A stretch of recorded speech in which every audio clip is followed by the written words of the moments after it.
Very good evening. Welcome to the debate. మరికొద్ది సేపట్లో అంటే సుమారుగా 9:30-10 గంటల కల్లా ఆంధ్రప్రదేశ్ రాజకీయాల్లో కీలక పరిణామం చోటు చేసుకోబోతోంది. ఒక రకమైన టెన్షన్కి లేదా ఒక ఉత్సుకతకి చాలా కాలంగా కొనసాగుతున్న సస్పెన్స్కి తెరపడబోతోంది.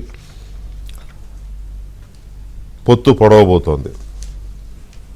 ఆంధ్రప్రదేశ్లో ఇప్పటికే టీడీపీ జనసేన కూటమి కట్టాయి. ఈ రెండింటితో బీజేపీ కూటమి ఉంటుందా లేదా అనే సస్పెన్స్ చాలా కాలంగా ఉంటుంది. అయితే పొత్తు ఉంటుందని అందరికీ తెలుసు, కానీ అధికారికంగా ప్రకటన రాకపోయేసరికి అధికారికంగా వచ్చేంత వరకు మనం ఏది మనం ఇదమిద్దంగా చెప్పుకునే పరిస్థితి లేదు అనే ఉద్దేశంతోనే పొత్తు కుదురుతుందా లేదా అనే డైలమా రెండు పార్టీల్లోనూ ఉంది, అలాగే ప్రజల్లో కూడా ఉంది. అది కాస్త ఈరోజు ఈ రాత్రికే ఒక ప్రకటన వచ్చే అవకాశం ఉంది. డైరెక్ట్గా కాకపోయినా ఇండైరెక్ట్గా రేపు క్లియర్గా తెలుగుదేశం పార్టీ కూడా ఎన్డీఏలో చేరే అవకాశాలు చాలా ప్రస్ఫుటంగా కనపడుతున్నాయి. ఇవాళ చంద్రబాబు నాయుడు ఆల్రెడీ ఢిల్లీ వెళ్లారు. మరి కాసేపట్లో పవన్ కళ్యాణ్ కూడా ఢిల్లీలో దిగబోతున్నారు. ఈ ఇద్దరు రాత్రి 9 గంటల తర్వాత అమిత్ షాతో భేటీ అవుతారు. ప్రాథమిక చర్చలు ఎప్పుడో పూర్తయినాయి. తెలుగుదేశం పార్టీని ఎన్డీఏలో చేరమని గత పర్యటనలోనే అమిత్ షా గారు కోరడం, చంద్రబాబు నాయుడు గారు అంగీకరించడం. కాకపోతే ప్రిలిమినరీగా పార్టీలో కొంత చర్చించాల్సి ఉంటుంది కాబట్టి చర్చించి మళ్ళీ పూర్తి వివరాలతో వస్తామని చెప్పి ఆయన చెప్పిన నేపథ్యంలో ఇవాళ ఎన్డీఏలో చేరేది కూడా ఒక చర్చ జరుగుతుంది. సీట్లకు సంబంధించి లోపాయికారిగా రెండు పార్టీల మధ్య ఇప్పటికే చర్చలు జరుగుతున్నాయి. 5 పార్లమెంటు స్థానాలు, 11 అసెంబ్లీ స్థానాలు బీజేపీ ఇదమిద్దంగా అడిగింది వాళ్ళ ప్రతిపాదన రూపంలో. అయితే బీజేపీకి ఉన్న బలాబలాలు లేకపోతే బీజేపీకి ఉన్న ఓటు బ్యాంకు వీటిని దృష్టిలో పెట్టుకుని ఎక్కువ స్థానాలు ఇచ్చి పోగొట్టుకోవడం అంటే ఓడిపోవడం కంటే తక్కువ స్థానాల్లో గెలిచే స్థానాలను చూసుకొని పోటీ చేయడం మంచిది అనేది టీడీపీ అభిప్రాయంగా కనపడుతుంది. బీజేపీ జనసేన కూడా టీడీపీ అభిప్రాయానికి ఇంచుమించుగా అదే కరెక్ట్ అనే ఆలోచనతో ఉంది. ఎందుకంటే ఈ విషయంలో జనసేన కూడా ఎక్కువ కోరవచ్చు, కానీ ఎక్కువ కోరకుండా తను కూడా గెలిచే స్థానాలని పోటీ చేస్తే మంచిదనే ఉద్దేశంతోనే 24 స్థానాలకే కన్ఫైన్ అయ్యారు పవన్ కళ్యాణ్. బీజేపీ విషయంలో కూడా తెలుగుదేశం పార్టీ 3 అసెంబ్లీ 3 పార్లమెంటు స్థానాలను ప్రపోజ్ చేస్తోంది. తెలుగుదేశం ప్రపోజ్ చేస్తున్న స్థానాలు సర్వేలు చేసిన తర్వాతే బీజేపీ అభ్యర్థులు ఎక్కడెక్కడ ఉంటే గెలుస్తారు అనే విషయంలో సర్వే చేసిన తర్వాతనే అరకు, తర్వాత తిరుపతి, ఇంకొక సీట్ ఏదైనా తీసుకుంటే సరిపోతుంది దాని ప్రకారం అని చెప్పి తెలుగుదేశం పార్టీ చెప్తున్న నేపథ్యం మనకు ఉంది. అయితే బీజేపీ మాత్రం అరకుతో పాటు రాజమండ్రి, నరసాపురం అండ్ రాజంపేట, తిరుపతి 5 స్థానాలు అడుగుతోంది. ఒకవేళ నరసాపురం కుదరని పక్షంలో ఏలూరు అడుగుతోంది. సో ఇలా ఈ స్థానాల మీద తెలుగుదేశం పార్టీ కాస్త విముఖత చూపుతుంది. ఎందుకంటే ఆ స్థానాల్లో బీజేపీ అభ్యర్థులను పెడితే గెలిచే అవకాశాలు తక్కువ కాబట్టి వీలైనంత ఎక్కువ మంది అభ్యర్థులను కూటమి తరఫు నుంచి గెలిపించుకోవాలంటే కాస్త గెలుపు గుర్రాలు పెట్టుకోవాలి అన్ని పార్టీల వైపు నుంచి అనేది చంద్రబాబు నాయుడు చేస్తున్న సూచన. సో దీని మీద ఏం జరగబోతోంది అనేది మరికొద్ది క్షణాల్లో క్లారిటీ వస్తుంది. ఈలోగా వీళ్ళ అభిప్రాయాలు ఎలా ఉన్నాయి అనే దాని మీద మా ఢిల్లీ బ్యూరో చీఫ్ కృష్ణ వివరాలు, అలాగే ఏపీ బ్యూరో చీఫ్ రామారావు కూడా కొన్ని వివరాలు అందిస్తారు. కృష్ణ, డీటెయిల్స్లోకి వెళ్లే ముందు ఈ పొత్తుకు సంబంధించి ఈ రాత్రికి క్లారిటీ వస్తుందని అనుకుంటున్నాం కదా, టీడీపీ నేతలు ఏమంటున్నారు, అప్డేట్స్ ఏంటి? ఈరోజు ఢిల్లీకి చేరుకున్నారు చంద్రబాబు నాయుడు. మరికొద్దిసేపట్లో 8 గంటలకు పవన్ కళ్యాణ్ కూడా రాబోతున్నారు. 9 గంటల తర్వాత అమిత్ షా, జేపీ నడ్డాలతో అమిత్ షా నివాసంలోనే భేటీ అయ్యే అవకాశాలు ఉన్నట్లుగా మనకు అందుతున్నటువంటి సమాచారం. అయితే ఢిల్లీ పర్యటన విశేషాలేంటి, ఢిల్లీ ఎందుకు ఆయన చంద్రబాబు నాయుడు వచ్చారు, తర్వాత ఎవరెవరిని కలవబోతున్నారు, బీజేపీ టీడీపీ పోతుంటుందా, ఎన్డీఏలోకి టీడీపీ వస్తుందా లేదా అనేది మనతో వివరించడానికి ఆయనతో పాటు హైదరాబాద్ నుంచి ఢిల్లీకి చంద్రబాబు నాయుడుతో పాటు వచ్చినటువంటి ఎంపీ కనకమేడలు ఉన్నారు. టీడీపీ ఎంపీ కనకమేడల, వారిని అడిగి తెలుసుకుందాం. కనకమేడల గారు చెప్పండి, ఎందుకు ఢిల్లీ వచ్చారు చంద్రబాబు నాయుడు గారు? ఢిల్లీ పర్యటనకు ఉద్దేశం ఏంటి? ఇది జనరల్ ఎలక్షన్ సందర్భంగా పొత్తుల విషయం డిస్కషన్ జరుగుతున్నది. ఆ డిస్కషన్లో భాగంగా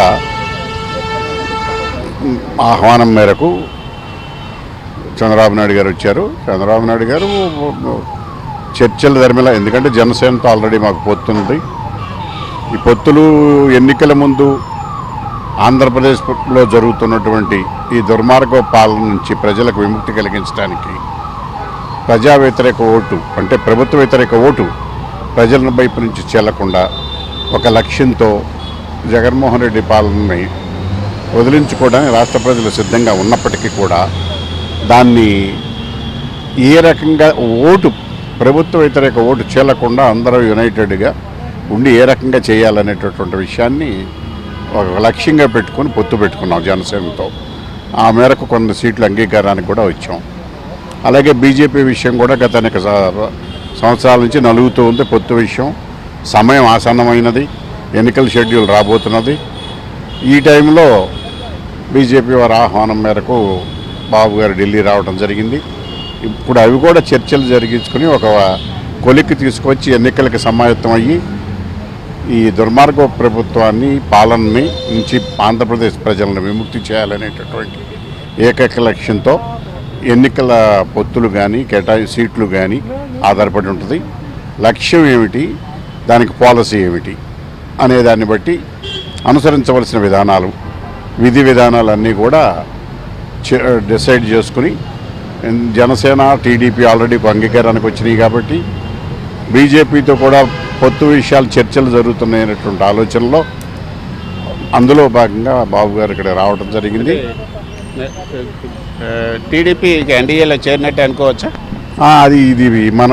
అది ప్రిమెచ్యూర్. ఎందుకంటే ఈరోజు మాట్లాడటం కోసం జరిగింది, వాటిని గురించి డిస్కస్ చేయటం కాదు.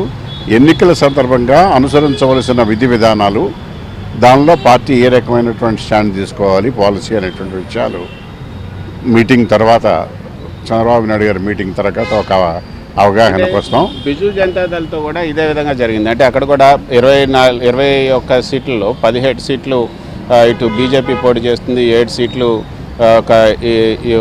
అక్కడ బిజు జనతాదళ్ పోటీ చేస్తుంది. సీట్లు సర్దుబాటు అయిన తర్వాత దాన్ని కూడా ఎన్డీఏలోకి ఆహ్వానించబోతున్నారు. సో అదేవిధంగా టీడీపీతో కూడా సీట్లు సర్దుబాటు అయిన తర్వాత ఇద్దరిని కలిపి బీజేడీ టీడీపీ రెండు కూడా ఎన్డీఏలోకి వస్తున్నాయని అధికారికంగా ఒక ప్రకటన వస్తుంది అనుకోవచ్చా? బీజేడీకి ఎన్డీఏకి మధ్యన, బీజేపీకి మధ్యన గత అనేక సంవత్సరాల నుంచి సత్సంబంధాలు ఉన్నాయి. ఇష్యూస్ని బట్టి లేదా వాళ్ళ ఉన్న రాష్ట్ర రాజకీయాల పరిస్థితిని బట్టి, అక్కడున్న పొత్తులను బట్టి ఇంతకుముందు జనరల్ ఎలక్షన్లో కూడా పొత్తులు పెట్టుకోవడం ఇట్లాంటివి కూడా జరిగింది. ఇప్పుడు ప్రస్తుతం ఉన్న ఆంధ్రప్రదేశ్లో పరిస్థితులని, ఒరిస్సా పరిస్థితుల్ని పోల్చలేము. కానీ అట్ ది సేమ్ టైం ఆంధ్రప్రదేశ్లో ఉన్న ప్రత్యేకమైనటువంటి పరిస్థితుల్లో కొన్ని పరిస్థితులు అనివార్యమైనటువంటి స్థితిలో ఒక ప్రధాన శత్రువును ఎదుర్కొనడం కోసం ప్రజల్లో ఉండేటటువంటి ఐక్యతని చాటి చూపి వాటిని చేయకుండా ఉండటం కోసం తప్పనిసరిగా ఎన్నికల విషయంలో కొన్ని సమీకరణలు, కొన్ని పాలసీ మ్యాటర్స్ అవసరమైనవి. దానికి భాగంగా లక్ష్యం ఆంధ్రప్రదేశ్ రాష్ట్రాన్ని జగన్మోహన్ రెడ్డి దుర్మార్గ పాలన నుంచి విముక్తి చేయటం నెంబర్ 1. బిట్వీన్ ద లైన్స్ అర్థమైపోయింది, మీరు ఏం చెప్పాలనుకున్నది అర్థమైపోయింది. కాకపోతే ఒక పొత్తు కుదిరిన తర్వాత ఎన్ని సీట్లు ఇచ్చే అవకాశం ఉంటుంది బీజేపీకి? గతంలో ఇచ్చినట్లే ఉంటుందా, లేకపోతే ఈసారి ఏమైనా ఎక్కువ డిమాండ్ చేసే అవకాశం ఉంటుందా? జనరల్గా పొత్తులో ఉన్నప్పుడు ప్రతి పార్టీ కూడా కొన్ని ఎక్కువ డిమాండ్ చేస్తూ ఉంటాయి, చర్చలు జరుగుతూ ఉంటాయి. అయితే ఏంటంటే ఎన్ని డెలిబరేషన్స్లో ఎవరికి ఎన్ని ఓట్లు ఉన్నాయి, ఎన్ని సీట్లు గెలుస్తారు, గెలిచేటువంటి ఓట్ల పర్సంటేజ్ ఎంత, తర్వాత గెలిచేటటువంటి సీట్లలో వాళ్ళ ప్రభావం ఎంత, వీళ్ళ ప్రభావం ఎంత, వీటన్నిటిని దృష్టిలో పెట్టుకుని ఎక్కడైతే క్యాండిడేట్ని పెడితే గెలిచే క్యాండిడేట్లు ఎవరైతే ఉంటారో, గెలిచే ఏ పార్టీకి అయితే అది ఉపయోగకరంగా ఉంటుందో ఆయా నియోజకవర్గాల పరిస్థితిని బట్టి నిర్ణయించుకుని ఒక అవగాహనకు రావడం జరుగుతుంది. సో ఎన్డీఏకి 400 సీట్లు పైగా రావాలని అంటున్నారు, బీజేపీ కూడా 370 పైగా వచ్చే అవకాశం ఉంటున్నారు. బీజేపీతో పొత్తు పెట్టుకోవడం వల్ల డబుల్ ఇంజిన్ సర్కార్ లాగా ఉంటుంది. ఒకవేళ ఆంధ్రాలో కూడా టీడీపీ జనసేన బీజేపీ పొత్తు వస్తే ఏపీ అభివృద్ధి కోసం సంక్షేమం కోసం అదేవిధంగా జగన్ పాలనను అంతమొందించడం కోసం ఇక్కడ కేంద్ర ప్రభుత్వం యొక్క సహకారం కూడా అవసరం కాబట్టి ఈ పొత్తు అనివార్యం అన్నది కూడా టీడీపీ నేతలు అదేవిధంగా జనసేన కూడా చెప్తున్నారు, అదేవిధంగా బీజేపీ నేతలు కూడా చెప్తున్నారు. మీరు ఇక్కడ ఏ పార్టీ అయినా వాళ్ళ పొత్తు కానీ వాళ్ళ అవగాహన కానీ చిత్తశుద్ధితో ఉండాలి. చిత్తశుద్ధితో ఒక లక్ష్యంతో ఒక పాలసీతో ముందుకు వెళ్ళినప్పుడు దాని యొక్క పొత్తు ఫలితాలు ప్రజలకు అందజేయగలుగుతాం. దాని ఉద్దేశంతోనే ఇవాళ బీజేపీతో పెట్టుకున్నా జనసేనతో పొత్తు పెట్టుకున్నా దాన్ని దృష్టిలో పెట్టుకునే చేస్తాం. అల్టిమేట్గా రాష్ట్ర యొక్క ప్రయోజనాలు కాపాడటమే ముఖ్యం. రాష్ట్ర ప్రయోజనాలకు కేంద్రంలో ఉన్నటువంటి ప్రభుత్వాలతో ఉండి, ఎందుకంటే కొత్తగా వచ్చినటువంటి రాష్ట్రం అతి ముఖ్యమైనటువంటి విషయం ఏంటంటే ఈ రాష్ట్రం జగన్మోహన్ రెడ్డి గారి పాలనలో రాష్ట్ర విభజనలో ఎంత నష్టపోయామో అంతకన్నా ఎక్కువ నష్టపోయాం. అందువల్ల దాని నుంచి రాష్ట్రాన్ని 20 సంవత్సరాలు వెనక్కి వెళ్ళిపోయిన దాన్ని మళ్ళీ తీసుకొచ్చి గాడిని పెట్టడానికి కేంద్రంలో ప్రభుత్వం యొక్క సహకారం కూడా అవసరం అనేటటువంటిది వాస్తవం. ఆ వాస్తవానికి అనుగుణంగా మేము చర్యలు తీసుకుంటాం. ఓకే, చివరిగా ఒక మాట చెప్పండి. ఒకళ్ళు బీజేపీతో పొత్తు పెట్టుకుంటే ఏపీ విభజన చట్టంలో ఉన్న హామీలు ఏవైతున్నాయో అవన్నీ కూడా అమలు చేయాలి, ప్రత్యేక హోదా లేకపోతే పోలవరంకి సంబంధించి ఇవేమన్నా ముందుగా ప్రకటించాలని మీరు డిమాండ్ చేసే అవకాశం ఉందా? వాళ్ళ ఇప్పుడు ఎన్నికల టైంలో వాళ్ళు ఇచ్చేటటువంటి హామీలు ఏంటంటే ఆంధ్రప్రదేశ్లో విభజన హామీలు అమలు చేయటం ఒక అంశం, అలాగే ప్రత్యేక హోదా ఒక అంశం, అలాగే ఆంధ్రప్రదేశ్కి ప్రగతి పదాన్ని నడిపించడానికి కేంద్ర ప్రభుత్వం సహకారం అనేది ఇంకొక అంశం. ఈ అంశాలన్నింటినీ దృష్టి పెట్టుకుని ఫేజెస్ వారీగా ప్రభుత్వం కేంద్రంలో వచ్చే ప్రభుత్వాన్ని డిమాండ్ చేయడానికి ఈ పొత్తు కూడా ఉపయోగపడుతుందని మేము భావిస్తున్నాం. Thank you very much Kanakamedala గారు. ఇది వికే కనకమేడల గారు చెప్తున్నారు. పొత్తు అయితే అనివార్యం, పొత్తు దాదాపు ఖరారైనట్లుగానే ఆయన చెప్తున్నారు. కానీ హార్స్ మౌత్ నుంచి రావాలి కాబట్టి ఆయన ఆ ఒక్క విషయం తప్ప మిగతా విషయాలన్నీ కూడా చెప్తున్నారు. ఈరోజు సాయంత్రానికి దీనిపైన ఒక స్పష్టత వచ్చే అవకాశం ఉంది. అయితే అది రవీంద్ర కుమార్ గారు చెప్పిందేమో వారి ఇదిగా కనపడుతుంది. కానీ ఒక అబ్జర్వేషన్ చూస్తే మనం చంద్రబాబు నాయుడు గారు లాస్ట్ విజిట్లో ఒక మేరకు చర్చలు జరిగినాయి, ఒక కంక్లూజన్కి వచ్చారు. ఏంటి అది అంటే బీజేపీ ఎన్డీఏలోకి ఆహ్వానించింది టీడీపీని, ఆయన కూడా ఒప్పుకున్నారు. ఇక్కడికి వచ్చి పార్టీ నేతలతో చర్చించి నెక్స్ట్ స్టెప్ వేద్దామని చెప్పారు. ఇక్కడ వీళ్ళు కూడా ఓకే అన్నారు. అంతా అయిపోయింది. ఇక అంతా లాంఛనమే, ఎన్డీఏలో చేరడం అనేది లాంఛనమే. ఇక ఉన్నదల్లా సీట్స్, పార్లమెంట్ సీట్స్ అన్ని, అసెంబ్లీ సీట్స్ అన్ని, ఏ సీట్లు ఇదే కదా. ఎన్డీఏలో చేరడం అనే ఒక ప్రాథమిక నిర్ణయం జరిగిపోయినప్పుడు సీట్ల విషయంలోనే 3 పార్లమెంటు వీళ్ళు అంటున్నారు, 5 పార్లమెంటు వాళ్ళు అంటున్నారు. అసెంబ్లీ విషయంలో బీజేపీకి పెద్దగా పట్టుబట్టే ఆలోచన పెద్దగా ఉండకపోవచ్చు. 11 అంటున్నారు కానీ టీడీపీ 3 అంటోంది. ఇంకో 3 4 పెంచుకుంటారేమో మహా. ఇది ఓకే. సో ఇది ఎంతవరకు కామాలు లేకుండా ఇవాళ ఫుల్ స్టాప్ పడే అవకాశం ఉందా? ఎందుకంటే నోటిఫికేషన్ డేట్ కూడా దగ్గరకు వచ్చేస్తుంది, ఆల్రెడీ 8th రేపు. ఖచ్చితంగా వీకే మీరన్నట్లుగా వీటికి సంబంధించి ఒక ప్రాథమికంగా ఒక అవగాహనకు వచ్చిన తర్వాతనే ఢిల్లీకి చంద్రబాబు నాయుడిని పిలుచుంటారన్నది ఇక్కడ టీడీపీ నేతలు చెప్తున్నారు. అంటే వీళ్ళిద్దరూ కూడా అంటే అమిత్ షా అదేవిధంగా చంద్రబాబు నాయుడు మిగతా పార్టీ నేతలతో కొంత చర్చలు అయితే జరిగాయి. సీట్లకు సంబంధించినటువంటి అంశంపై కూడా పార్టీ బీజేపీ అధిష్టానంతో కూడా ఒక ప్రాథమికంగా చర్చలు జరిగినట్లుగా మనకు అందుతున్నటువంటి సమాచారం. ఆ సీట్లు కొంచెం ఒకటి అటు ఇటు అయినప్పటికీ కూడా ఒక రీజనబుల్గా ఒక సీట్ల సంఖ్య వచ్చే అవకాశం ఉంది అన్న ఆ యొక్క అవగాహన వచ్చిన తర్వాతనే ఆయన ఢిల్లీకి పిలిపించారు. అంటే మీరు అన్నట్లుగా ఇప్పుడు ఆల్రెడీ 3 జనసేనకి ఇచ్చారు కాబట్టి వీళ్ళకి ఎక్కువ సీట్లు ఇవ్వలేరు. మొదట బీజేపీ రాకపోవచ్చు అన్న ఉద్దేశంతో టీడీపీకి అక్కడ జనసేనకి 3 సీట్లు ఇవ్వడం జరిగింది. ఇప్పుడు బీజేపీకి మళ్ళీ ఒక 5 సీట్లో 6 సీట్లో 7 సీట్లో ఇస్తే మళ్ళీ మొత్తంగా దీని యొక్క ప్రభావం అక్కడ ఉన్నటువంటి అసెంబ్లీల మీద కూడా పడే అవకాశం ఉంటుంది. కాబట్టి ఆ రిస్క్ తీసుకోకూడదు అన్న ఉద్దేశంతోనే బీజేపీకి నచ్చజెప్పి బీజేపీని కన్విన్స్ చేసే విధంగా అక్కడ ఏ స్థానాల్లో పోటీ చేస్తే బాగుంటుంది అన్న ఒక నివేదికలు, అంటే ఏదైతే సర్వేలు చేశారో ఆ సర్వేలకు సంబంధించిన నివేదికలన్నింటినీ కూడా చంద్రబాబు నాయుడు అదేవిధంగా జనసేన అధినేత పవన్ కూడా తీసుకుని వచ్చారు. ఆ సర్వేలను అన్నింటినీ చూపించి ఏ సీట్లలో మీరు పోటీ చేస్తే బాగుంటుంది. లాస్ట్ టైం వాళ్ళు 4 పార్లమెంట్ తీసుకున్నారు, 2లోనే గెలిచారు. తర్వాత 13 స్థానాలు తీసుకొని 4 అసెంబ్లీల్లోనే గెలిచారు. కాబట్టి ఇప్పుడున్నటువంటి పరిస్థితి ఏంటి, ఇప్పుడు మీరు ఏ స్థానాల్లో పోటీ చేస్తే బాగుంటుంది, దాన్ని మీరన్నట్లుగా వాళ్ళు కేవలం చంద్రబాబు నాయుడు అయితే ఇప్పుడు బీజేపీకి 2 లేదా 3 సీట్లే ఇవ్వాలనుకుంటున్నారు. ఎందుకంటే ఇక్కడ 3 ఇస్తే ఇంకా 3 ఆల్రెడీ ఇచ్చారు కాబట్టి 6 సీట్లు అవుతుంది అన్నది. సో ఒకవేళ వాళ్ళు అడిగితే ఇంకొక 2 సీట్లు 5 సీట్లు కూడా ఇచ్చే అవకాశం ఉంటుంది. మీరు అన్నట్లుగానే అరకు, అదేవిధంగా రాజమండ్రి, నర్సాపూర్, ఇటు తిరుపతి, రాజంపేట, ఇంకా ఒకవేళ అడిగితే హిందూపూర్ కూడా ఇచ్చే అవకాశం ఉంటుంది. అదేవిధంగా ఎంపీఎల్ఏ సీట్లు కూడా. వీటి మీద అయితే కొంత ప్రిన్సిపల్గా ఇన్ ప్రిన్సిపల్ వాళ్ళ మధ్య అంగీకారం కుదిరినట్లుగానే మనకు అందుతున్నటువంటి సమాచారం. ఆ మేరకే చర్చలు జరిపేందుకే ఇక్కడికి వచ్చారు. ఇక అంతకన్నా కూడా ఎక్కువ సీట్లు ఇచ్చే అవకాశం కూడా లేదు. ఒకవేళ ఇప్పుడు ఇంత దూరం వచ్చిన తర్వాత ఇక సీట్లకు సర్దుబాటు కుదరలేదని చెప్పి వెనక్కి వెళ్ళే అవకాశం కూడా లేదు. కాబట్టి వాటికి సంబంధించి ప్రాథమికంగా ఇద్దరి మధ్య ఒక ఒప్పందం కుదిరిన తర్వాతనే చంద్రబాబు నాయుడిని ఢిల్లీకి పిలిపించారు. అదేవిధంగా పవన్ కూడా ఢిల్లీకి పిలిపించినట్టుగా తెలుస్తుంది. దీనిపైన ఈ రోజు రాత్రి అంటే ఈ మరొక విషయం కూడా ఇక్కడ చెప్పుకోవచ్చు వికే, ఇక్కడ పురంధేశ్వరి తర్వాత శోభ వీర్రాజు నిన్న వాళ్ళు కోర్ కమిటీతో కూడా సమావేశమయ్యారు. ఈరోజు పురంధేశ్వరి జీవీఎల్ నివాసానికి వెళ్ళి అక్కడ ఆయనతో పాటు లంచ్ కూడా చేశారు. అక్కడ కూడా ఎట్లా చర్చిస్తే బాగుంటుంది, చంద్రబాబు నాయుడు చేసే ప్రతిపాదనలు ఏ విధంగా ఉండొచ్చు, మనం ఏ విధంగా ప్రతిపాదనలు పెట్టాలి అన్న సమాలోచనలు కూడా జరిగినట్లుగా మనకు అందుతున్నటువంటి సమాచారం. ఏమైనప్పటికీ కూడా పార్టీ అధిష్టానం తీసుకునే నిర్ణయమే ఇక్కడ అంతిమ నిర్ణయంగా ఉంటుంది.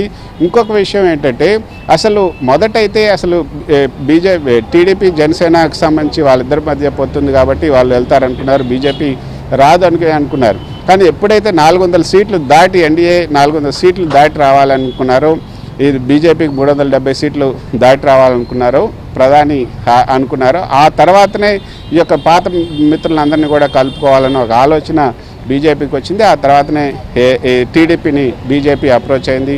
అదేవిధంగా అక్కడ బిజు జనతాదళ్ని తర్వాత నితీష్ కుమార్ని వీళ్ళందరినీ కూడా తీసుకొచ్చారు.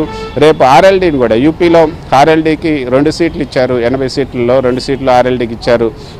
వెస్ట్రన్ యూపీలో ఎక్కువ ప్రభావం జాట్ ప్రభావం ఉన్నటువంటి ఆ పార్టీకి కూడా 2 సీట్లు ఇచ్చారు. తర్వాత అకాలీదళను కూడా తీసుకునే అవకాశం ఉంది. సో వీళ్ళందరినీ కూడా కలుపుకునే ప్రయత్నం చేస్తున్నారు. అందుకని ఎక్కువ సీట్ల మీద పెద్ద వాళ్ళకి ఇది పట్టు విడుపులు ఉండే అవకాశం లేదంటే ఎన్ని సీట్లైనా పర్వాలేదు, ఎన్డీఏలో ఉండటమే వాళ్ళకి ముఖ్యం.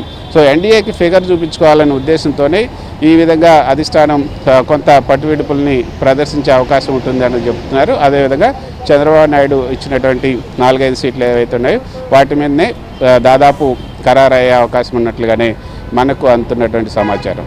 రైట్ కృష్ణ, ఒక్క నిమిషం రామారావుతో మాట్లాడదాం. Ramarao, good evening. Good evening. Chandrababu Naidu Delhi టూర్కు సంబంధించి తెలుగుదేశం పార్టీలో కానీ, అలాగే పవన్ కళ్యాణ్ ఢిల్లీ టూర్కు సంబంధించి జనసేన పార్టీలో కానీ ఎలాంటి చర్చ ఉంది? ఓవరాల్గా అయిపోయింది, పొత్తు అయిపోయింది, అధికారికంగా ఒక నిర్ణయం తీసుకుంటారు ఇవాళ అనే ఫీలింగ్ ఉందా పార్టీలో, ఒపీనియన్, లేకపోతే ఇంకా ఏదైనా ఉందా? అయితే మీరన్నట్టుగానే ఈ అధికారికంగా పొత్తు దాదాపుగా ఫైనలైజ్ అయింది, ప్రకటించాల్సి మాత్రమే ఉంది. ఆల్రెడీ ఎన్డీఏలో చేరటం, అదేవిధంగా సీట్ల సర్దుబాటు, పొత్తు అనేది లాంఛనం మాత్రమేనని తెలుగుదేశం పార్టీ నేతల్లో కూడా ఉంది. నిన్న ఉదయం జనసేన అధినేత పవన్ కళ్యాణ్ చంద్రబాబు నివాసానికి వెళ్లిన సమయంలో వాళ్ళిద్దరి మధ్య కూడా ఢిల్లీకి సంబంధించిన టూర్ మీద చర్చ జరిగింది. ఎన్ని సీట్లు ఇవ్వాలి, ఏ సీట్లు ఇవ్వాలి, ఇద్దరు సర్వే నివేదికలు ఏంటనేది ఎక్స్చేంజ్ కూడా చేసుకున్నారు. అయితే బీజేపీ నేతలు ఈరోజు అందుబాటులో ఉండాలి అని కోరారు, కానీ టైం మాత్రం చెప్పలేదు స్పెసిఫిక్గా. ఈరోజు మధ్యాహ్నం బయలుదేరాలి అని కూడా ఇరువురు నేతలకు సూచించడంతో ఇరువురు నేతలు కూడా బయలుదేరి వెళ్లారు. అయితే ఈరోజు ఉదయం కూడా తెలుగుదేశం అధినేత చంద్రబాబు నాయుడు కొంతమంది పార్టీ సీనియర్ నేతలతో మాట్లాడారు, టెలికాన్ఫరెన్స్ తీసుకొని. అందులో ప్రధానంగా బీజేపీకి సంబంధించి ముఖ్యంగా ఎన్డీఏలో చేరటం, అదేవిధంగా ఇంతకుముందు ఢిల్లీ కృష్ణ చెప్పినట్టు ఎన్డీఏలో చేరటంతో పాటు ప్రధాని మోడీ పిలిపివ్వటం, వాళ్ళు 400 సీట్లు పైన రావాలని కోరుకోవటం, ఆయన ఆహ్వానించడం, గతంలో మోడీ, అమిత్ షా అండ్ నడ్డాతో జరిగిన భేటీలో కూడా దీనికి సంబంధించి ఒక చర్చ జరిగిందని, అందుకు ఇన్ ప్రిన్సిపల్ అగ్రీ అవుతున్నామని చెప్పడంతో పాటు సీట్ల సర్దుబాటుకు సంబంధించి కూడా ప్రధానంగా చర్చించారు. ఆ చర్చల్లో ఎట్టి పరిస్థితుల్లో కూడా తెలుగుదేశం పార్టీ అసెంబ్లీకి సంబంధించి 145 సీట్లలో పోటీ చేయాలి అనేది ఇన్ ప్రిన్సిపల్గా చంద్రబాబు నాయుడు అదేవిధంగా పార్టీ నేతలు నిర్ణయించారు. ఇప్పటికే జనసేనకి 24 సీట్లు ఇవ్వటంతో మిగతా 6 సీట్లు మాత్రమే బీజేపీకి ఇచ్చే అవకాశం ఉంది. అది కూడా 2019వ సంవత్సరంలో తెలుగుదేశం పార్టీ గెలుపొందిన 3 లోక్సభ స్థానాలు కానీ 24 అసెంబ్లీ స్థానాల్లో ఏది కూడా ఇవ్వకూడదు అని చెప్పి ఇన్ ప్రిన్సిపల్ డిసైడ్ అయ్యారు. మిగతా 6 స్థానాలు మాత్రం అంటే 30 వాళ్ళకి ఇస్తే మిగతా 145లో తెలుగుదేశం పోటీ చేయాల్సిందేనని ఒక నిర్ణయానికి వచ్చారు. ఇక దీంతో పాటు మీరన్నట్టు లోక్సభ స్థానాల మీదనే బీజేపీ ఎక్కువగా పట్టుబట్టే అవకాశం ఉంది. లోక్సభ స్థానాల్లో అంటే 2014 ఎన్నికల్లో తిరుపతి, రాజంపేట, నరసాపురం అండ్ విశాఖపట్నం ఈ 4 స్థానాలు ఇస్తే కేవలం 2 స్థానాల్లో మాత్రం విశాఖపట్నంలో ఖమ్మంపాటి హరిబాబు, నరసాపురంలో గోకరాజు గంగరాజు మాత్రమే గెలుపొందారు. మిగతా 2 స్థానాల్లో ఓడిపోయారు. అంటే ఇప్పుడు కూడా అంతకు మించి ఇవ్వటానికి వీల్లేదు అని నేను చెప్తున్నారు. ఎందుకు అంటే తెలుగుదేశం పార్టీ సీనియర్ నేతలంతా కూడా దాదాపుగా 4-5 పాల్గొన్నారు. ఆ 4-5 పాల్గొన్నప్పుడు కూడా వాళ్ళకి ఎక్కువ సీట్లు ఇచ్చి అవి వాటిని ఓడిపోతే అవి వైసీపీకి ప్లస్గా మారతాయి. అదేవిధంగా జనసేనకి 3 ఇచ్చాము. 3లో కూడా అక్కడ 1 అనకాపల్లి, 2 కాకినాడ, 3 బందరు. ఈ కోస్తాలోనే ఎక్కువగా ఇచ్చాము. అందువలన మళ్ళీ కోస్తాలో ఎక్కువగా బీజేపీకి ఇస్తే తెలుగుదేశం పార్టీకి పట్టుబోతుంది ఉత్తరాంధ్ర కోస్తాలో. అందువలన తిరుపతి, రాజంపేట, నరసాపురం అండ్ వాళ్ళు విశాఖపట్నం అడుగుతున్నారు. విశాఖపట్నం ఎట్టి పరిస్థితుల్లో ఇచ్చే ప్రసక్తే లేదు అని తేలింది. 1 అండ్ అరకు వీటిని మాత్రమే ఇవ్వాలి అని చెప్పి తెలుగుదేశం భావించింది. దీనికి సంబంధించిన సర్వే రిపోర్టు, క్యాస్ట్ ఈక్వేషన్స్ను కూడా తీసుకువెళ్ళింది. ఎందుకంటే ఎక్కువ ఇస్తే ఒక లోక్సభ స్థానంలో 7 అసెంబ్లీ సెగ్మెంట్లు ఉంటాయి. ఆ 7 అసెంబ్లీ సెగ్మెంట్ల మీద కూడా ప్రభావం చూపుతుందనేది టీడీపీ ఆందోళన చెందుతుంది. అందువల్లనే సీట్ల సంఖ్యను సాధ్యమైనంత వరకు తగ్గించేందుకే చంద్రబాబు నాయుడు ప్రయత్నం చేస్తారు అని చెప్పి కూడా పార్టీ నేతలు చెబుతున్నారు. మీరు అడిగినట్టు బొత్తు ఖరారైంది, సీట్ల సర్దుబాటు కూడా పూర్తవుతుంది. ముందుగానే ఒక అవగాహనకు వచ్చారు. ఎన్డీఏలో చేరటం కూడా ఖాయమైంది. కేవలం అధికారిక ప్రకటన మాత్రమే రావాల్సి ఉందనే భావన మాత్రం ఆంధ్రప్రదేశ్లో తెలుగుదేశం పార్టీ, అదేవిధంగా జనసేనలో కూడా పూర్తిగా నేతలందరిలో కూడా అదే భావనలో ఉన్నారు. ఈరోజు ఉదయం Janasena political affairs committee Nadella Manohar కానీ, ఏపీ టీడీపీ అధ్యక్షుడు అచ్చెన్నాయుడు కానీ పరోక్షంగా అదే విషయాన్ని మీడియాతో ఆఫ్ ద రికార్డుగా మాట్లాడుతూ చెప్పారు. పవన్ కళ్యాణ్ కూడా ఈరోజు పిలిచారు అని చెప్పి ఆయన ఆన్ రికార్డే నాదెళ్ల మనోహర్ చెప్పారు. దాదాపుగా సీట్ల సర్దుబాటుకు సంబంధించి మాత్రమే ఇందులో ప్రధానంగా చర్చ జరుగుతుంది. మనం సీట్లు ఎన్ని తీసుకున్నాం అనేది కాదు, స్ట్రైకింగ్ రేట్ అంటే సక్సెస్ రేటు, విన్నింగ్ రేట్ అనేది ఎక్కువ ఉండాలి అనేదే పవన్ కళ్యాణ్ ఏదైతే చెప్పారో అక్కడ బీజేపీ నేతలకు కూడా అదే చెప్పబోతున్నారు. బీజేపీ నేతలైతే మాత్రం 15 అసెంబ్లీ, గతంలోనే 13 ఇస్తే 4 గెలుపొందారు 2014లో. అప్పుడు మోడీ ఫోబియా ఎక్కువగా ఉంది. అయితే ఈ 2019 ఎన్నికల్లో 0.86 ఓట్లు రావటం, పైగా ఆంధ్రప్రదేశ్లో బీజేపీకి అంత ఓటు బ్యాంకు లేకపోవడంతో ఎట్టి పరిస్థితుల్లో అది మ్యాక్సిమం 6కి వెళ్ళాలి, అంతకు మించి వెళ్ళటానికి వీల్లేదని మాత్రం తెలుగుదేశం పార్టీ నిర్ణయించింది. అయితే పార్లమెంటు సీట్లో 1-2 ఎక్కువ పెరిగే అవకాశం ఉంది కానీ బట్ అసెంబ్లీకి మాత్రం తెలుగుదేశం రాజీ పడకూడదని ఈరోజు ఉదయం జరిగిన నేతల సమావేశంలో నిర్ణయించారు. వెంకటకృష్ణ రామారావు, ఇక్కడ సరే వీళ్ళు ఎన్ని సన్నాయి నొక్కులు నొక్కినా, వాళ్ళు ఎన్ని సన్నాయి నొక్కులు నొక్కినా, పైకి ఏదో కొద్దిగా బిల్డప్ లాంటిది ఇచ్చినా ఇరువురు ఎప్పుడెప్పుడా అని ఆరాట పడతా ఉన్నారు పొత్తుల కోసం. ఈ డ్యూయో టీడీపీ జనసేన డ్యూయో అంతే ఆరాటంలో ఉంది, అటు బీజేపీ కూడా అంతే ఆరాటంలో ఉంది. పైకి మాత్రం కొంచెం బింకం ఈ 2 వైపుల నుంచి. సరే, ఓకే, అది పక్కన పెడితే ప్రజల్లో బీజేపీ పట్ల ఉన్న వ్యతిరేకత మీద చర్చ జరుగుతోంది కదా. ఒకవేళ పొత్తు అంటూ కుదిరితే ప్రజలకు ఎలా మళ్ళీ కన్విన్స్ చేసుకోవాలి అనే దాని మీద కూడా ఇరు వర్గాలు ఒక రోడ్ మ్యాప్ లాంటిది ఏమన్నా సిద్ధం చేసుకున్నాయా? ఇరు వర్గాలు కూడా నిన్న ఉదయం జరిగిన సమావేశంలో రూట్ మ్యాప్ అయితే సిద్ధం చేసుకున్నాయి. ప్రధానంగా 3 అంశాలు. ఎందుకంటే ఆంధ్రప్రదేశ్లో 2019 నుంచి ఈ రోజు వరకు కూడా వైసీపీ అండ్ బీజేపీ ఒకటే అనే భావనతో పాటు జగన్ వెళ్ళి అడిగినప్పుడల్లా అప్పులు ఇవ్వటం, అదేవిధంగా మోడీకి జగన్ దత్తపుత్రుడని కేంద్ర ఆర్థిక మంత్రి నిర్మలా సీతారామన్ చేసిన వ్యాఖ్యలు బలంగా ప్రజల్లోకి వెళ్లటంతో పాటు మేము కేంద్రంలో బీజేపీకి చెప్పకుండా మేమేం చేయటం లేదు అని చెప్పి విజయసాయిరెడ్డి చేసిన వ్యాఖ్యలతో ఈ 2 పార్టీలు ఒకటే అనే భావన బలంగా వెళ్ళింది. మొన్న కోర్ కమిటీ సమావేశంలో కూడా ఇద్దరం ఒకటి కాదనే భావాన్ని మనం ప్రజల్లోకి తీసుకువెళ్ళాలి అని కూడా పార్టీ నేతలంతా కూడా శివప్రకాష్కి చెప్పారు. ఈ నేపథ్యంలోనే బీజేపీ మీద ఉన్న వ్యతిరేకత తెలుగుదేశం జనసేన కూటమికి తగలకుండా ఉండాలి అంటే 3 ప్రతిపాదనలు చేశారు. ఇందుట్లో నెంబర్ 1 ఆంధ్రప్రదేశ్ రాజధాని అమరావతి అని చెప్పి కేంద్ర ప్రభుత్వం వైపు నుంచి చెప్పాలి. నెంబర్ 2 2014 ఏపీ రీఆర్గనైజేషన్ యాక్ట్లో పోలవరాన్ని నేషనల్ ప్రాజెక్టుగా డిక్లేర్ చేశారు. ఆ నేషనల్ ప్రాజెక్టు 2019 నుంచి ఈ రోజు వరకు మూలన పట్టడంతో దాన్ని రివైవ్ చేయడంతో పాటు సాధ్యమైనంత త్వరగా పూర్తి చేస్తామనే హామీ. నంబర్ 3, విశాఖ ఉక్కు ఫ్యాక్టరీ, ఆంధ్రుల హక్కు విశాఖ ఉక్కు అను మహోద్యమం జరిగింది. అటువంటి ఉక్కు ఫ్యాక్టరీని ఈరోజు పెట్టుబడుల ఉపసంహరణ ప్రక్రియ ద్వారా ప్రైవేటు పరం చేస్తాము అని అంటే అది సెంటిమెంట్గా ఉత్తరాంధ్రలో ప్రబలుతుంది. లక్షల కుటుంబాలు దాని మీద ఆధారపడి ఉన్నాయి కాబట్టి ఆ డిజిన్వెస్ట్మెంట్ ప్రాసెస్ ఏదైతే ఉందో దాన్ని ఆపివేయాలి.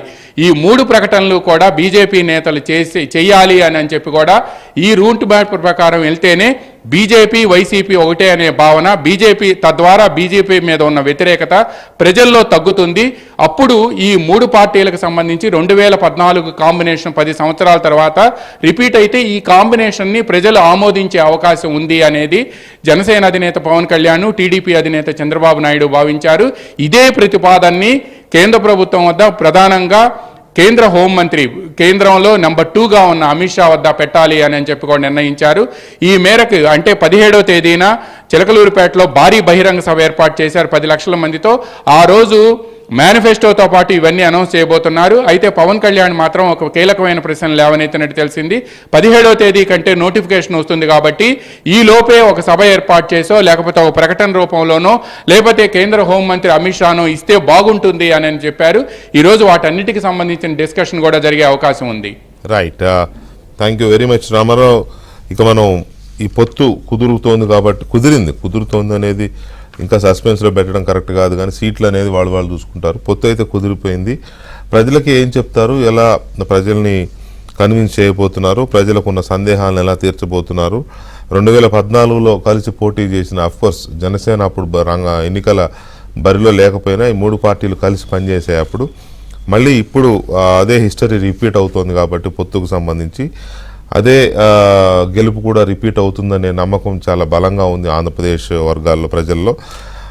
దీనికి సంబంధించి పొత్తు ఎలా ఉండబోతోంది, ప్రజలకి ఎలాంటి సందేశాలు ఇవ్వాల్సి ఉంటుంది కన్విన్సింగ్గా అనే అంశంతో పాటుగా చాలా రకాల అరాచకాలు చూస్తున్నాం మనం ఏపీలో. ఇష్టారాజ్యంగా ఎన్నికల వైలేషన్స్ అప్పుడే జరిగిపోతున్నాయి.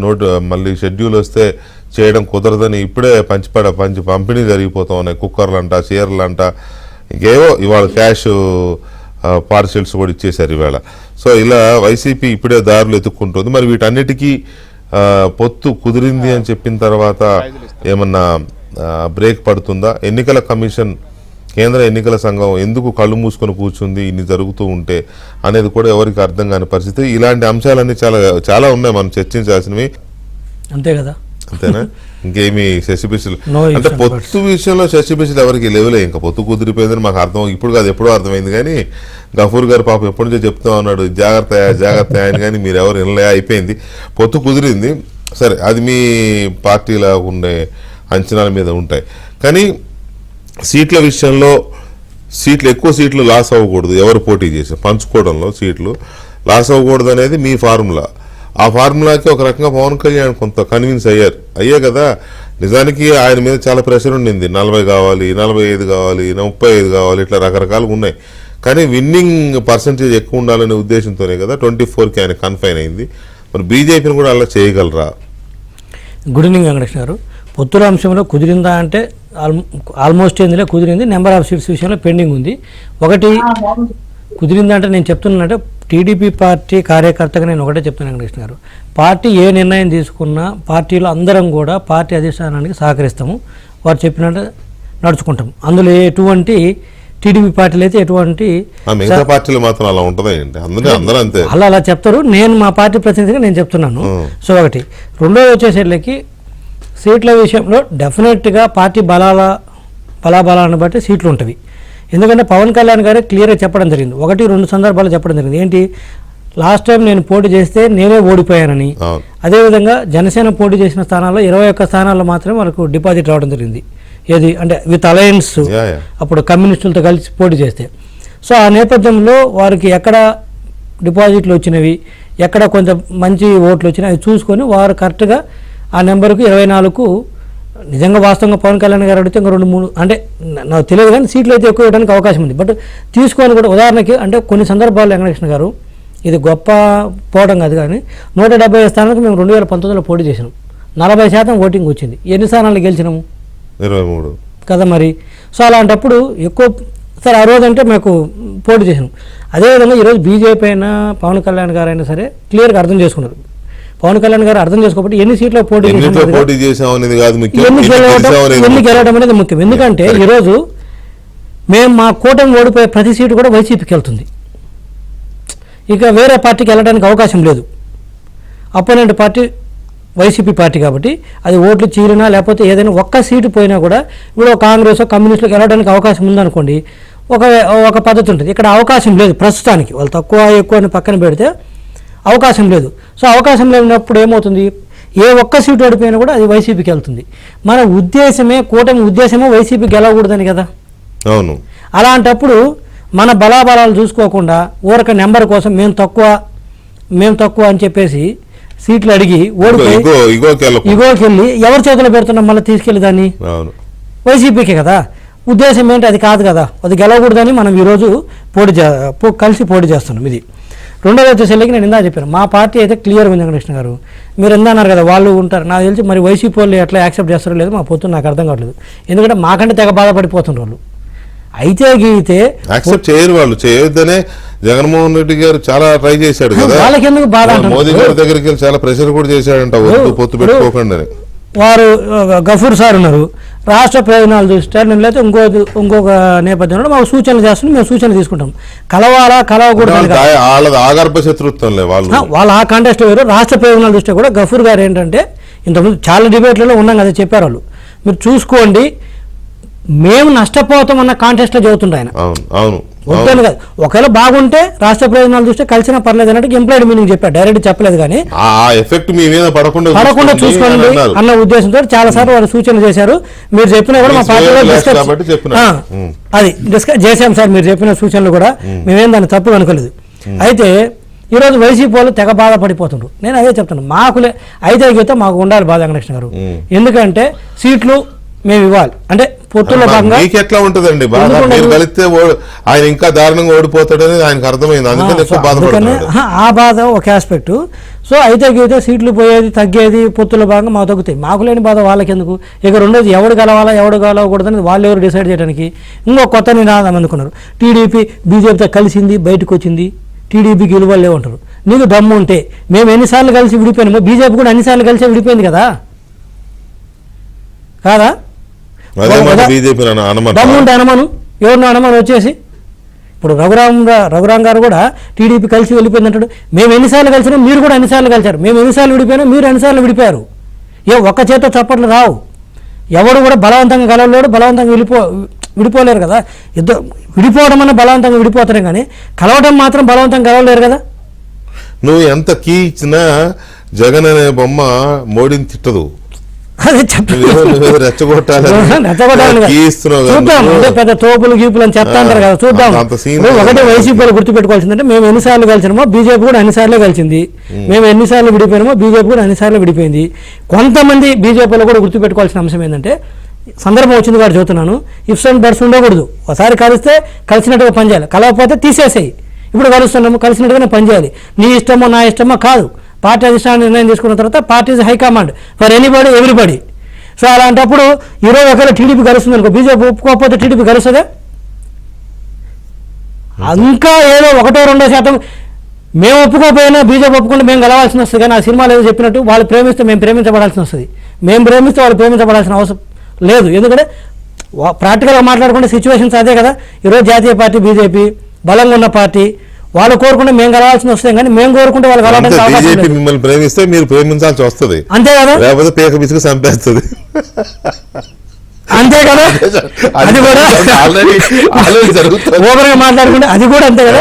సో నేను ఏమంటానంటే కొద్ది గొప్ప ఎవరన్నా ఒకళ్ళు ఇద్దరు రిజర్వ్డ్ ఉంటే బీజేపీ వాళ్ళు అది కూడా సర్దుకోండి. ఎందుకంటే మేము కలవాలని కోరుకుంటే బీజేపీ కలవదు, ఇద్దరు ఒప్పుకుంటేనే అవుతుంది. ఇద్దరు ఇది it's like any relation or whatever, ఇద్దరు కలవాలనుకుంటేనే కలవాలి. మీకు లేవు రిజర్వేషన్స్, ఉండకూడదు,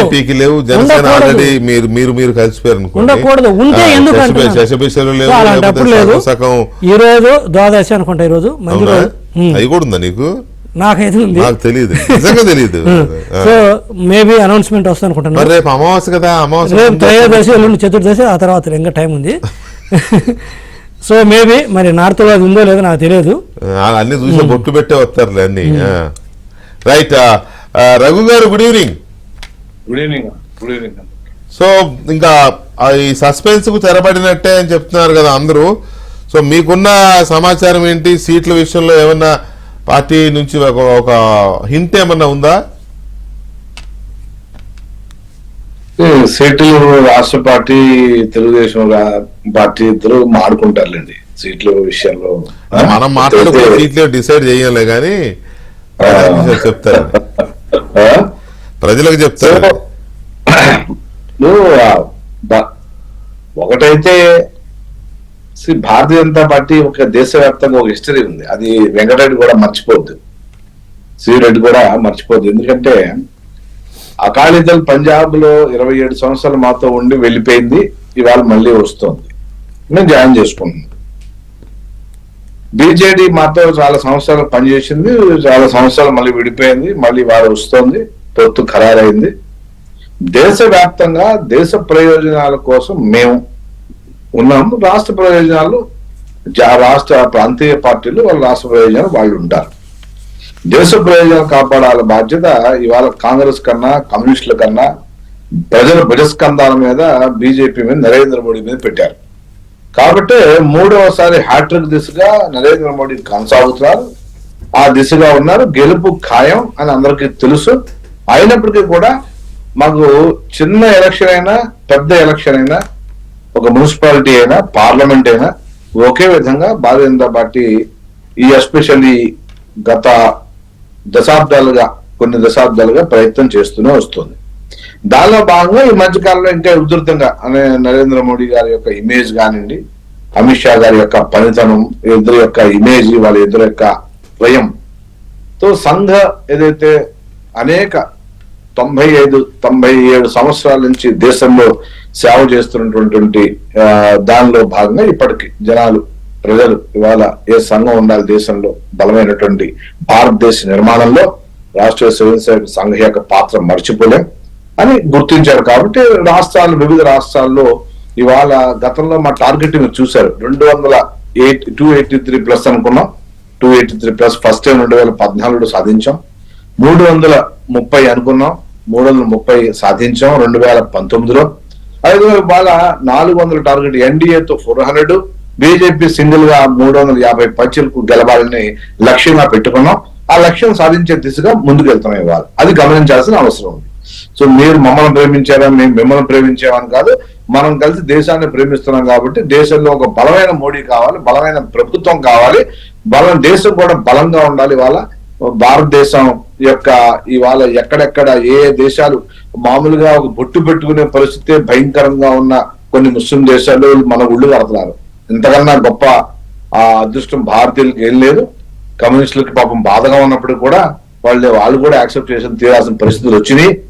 సో అంచేత ఇవాళ ఉన్న పరిస్థితుల్లో బలమైన భారతదేశ నిర్మాణం కోసం బీజేపీ అనుక్షణం పనిచేస్తూనే ఉంటుంది. ఆ దానిలో భాగంగానే వివిధ రాష్ట్రాల్లో ఎన్డీఏలోకి వచ్చే మిత్రుల్ని చేర్చుకోవడం, దాని విధంగా దేశాన్ని ఏదైతే అనేక సంవత్సరాలు దేశాన్ని పట్టించుకోకుండా దేశాన్ని పరిపాలించిన పార్టీలు ఏవైతే ఉన్నాయో, దాన్ని సపోర్ట్ చేసినటువంటి పార్టీలు ఏవైతే ఉన్నాయో, ఆ కాంగ్రెస్ పార్టీ తొత్తులుగా పనిచేస్తున్న అనేక పార్టీలు ఇవాళ వాటికి కూడా బుద్ధి వచ్చినట్టుగా కనబడుతోంది. ఇంకేం చేయలేం, ఎన్డీఏని, మోడీని, బీజేపీని ఏం చేయలేం అని అర్థమైంది. ఎందుకంటే ప్రజలు మోడీతో. ఇంతకీ నాకు ఏం చెప్పదలుచుకున్నారు రఘు మీరు? దేశం ముఖ్యం. ఇక్కడ 4 స్తంభాల ఆట సినిమా చూసారా మీరు? దేశం ముఖ్యం, దేశం కోసం బీజేపీ కలిసి పనిచేస్తుంది కదా. అదే ఇప్పుడు మాట్లాడుకున్నాం. రెడ్డి గారు ఏమంటాడు, మా శ్రీ రెడ్డి గారు అన్న దాంట్లో నాకేమి తప్పేం కనిపించలే. ఆయన అన్నది ఏంటంటే, సరే ఏం తప్పలేదు, గమనించాల్సింది ఏంటంటే రెడ్డి గారు గుర్తించాల్సింది ఏంటంటే అని ఇంతసేపు చెప్పారు, అసలు విషయం రాలా. అదే ప్రాంతీయ పార్టీ ప్రాంతీయం కోసం పనిచేస్తుంది, జాతీయ పార్టీ దేశం కోసం పనిచేస్తుంది అని చెప్తాను. ఇప్పుడు ఒకటే వెంకటేశ్వర గారు, నేను మళ్ళా చెప్తాను, ముందు మీ ఇద్దరు అది కాదు అనేది పొత్తుకు సంబంధించి సీట్ల విషయంలో మీ వాళ్ళు 5 అడుగుతున్నారు, 11 అసెంబ్లీ అడుగుతున్నారు, 5 పార్లమెంట్ అడుగుతున్నారు. టీడీపీ వాళ్ళేమో రిపీటెడ్గా సర్వేలు చేయించి ఎలాగైతే పవన్ కళ్యాణ్ స్ట్రైక్ రేట్ బాగుండాలనే దీంతో ఆయన 24 2కో 3కో 2 మూడోది ఇంకా ఫైనల్ అంటున్నారు, కానీ ఇంకా అది క్లారిటీ లేదు ఆ విషయంలో అనే దగ్గర ఆగారు. మీ వాళ్ళకు కూడా 3 పార్లమెంటు 3 అసెంబ్లీ అని టీడీపీ నుంచి ఒక హింట్ ఏదో వస్తుంది, ఇంకా అఫీషియల్గా చెప్పలేదులే.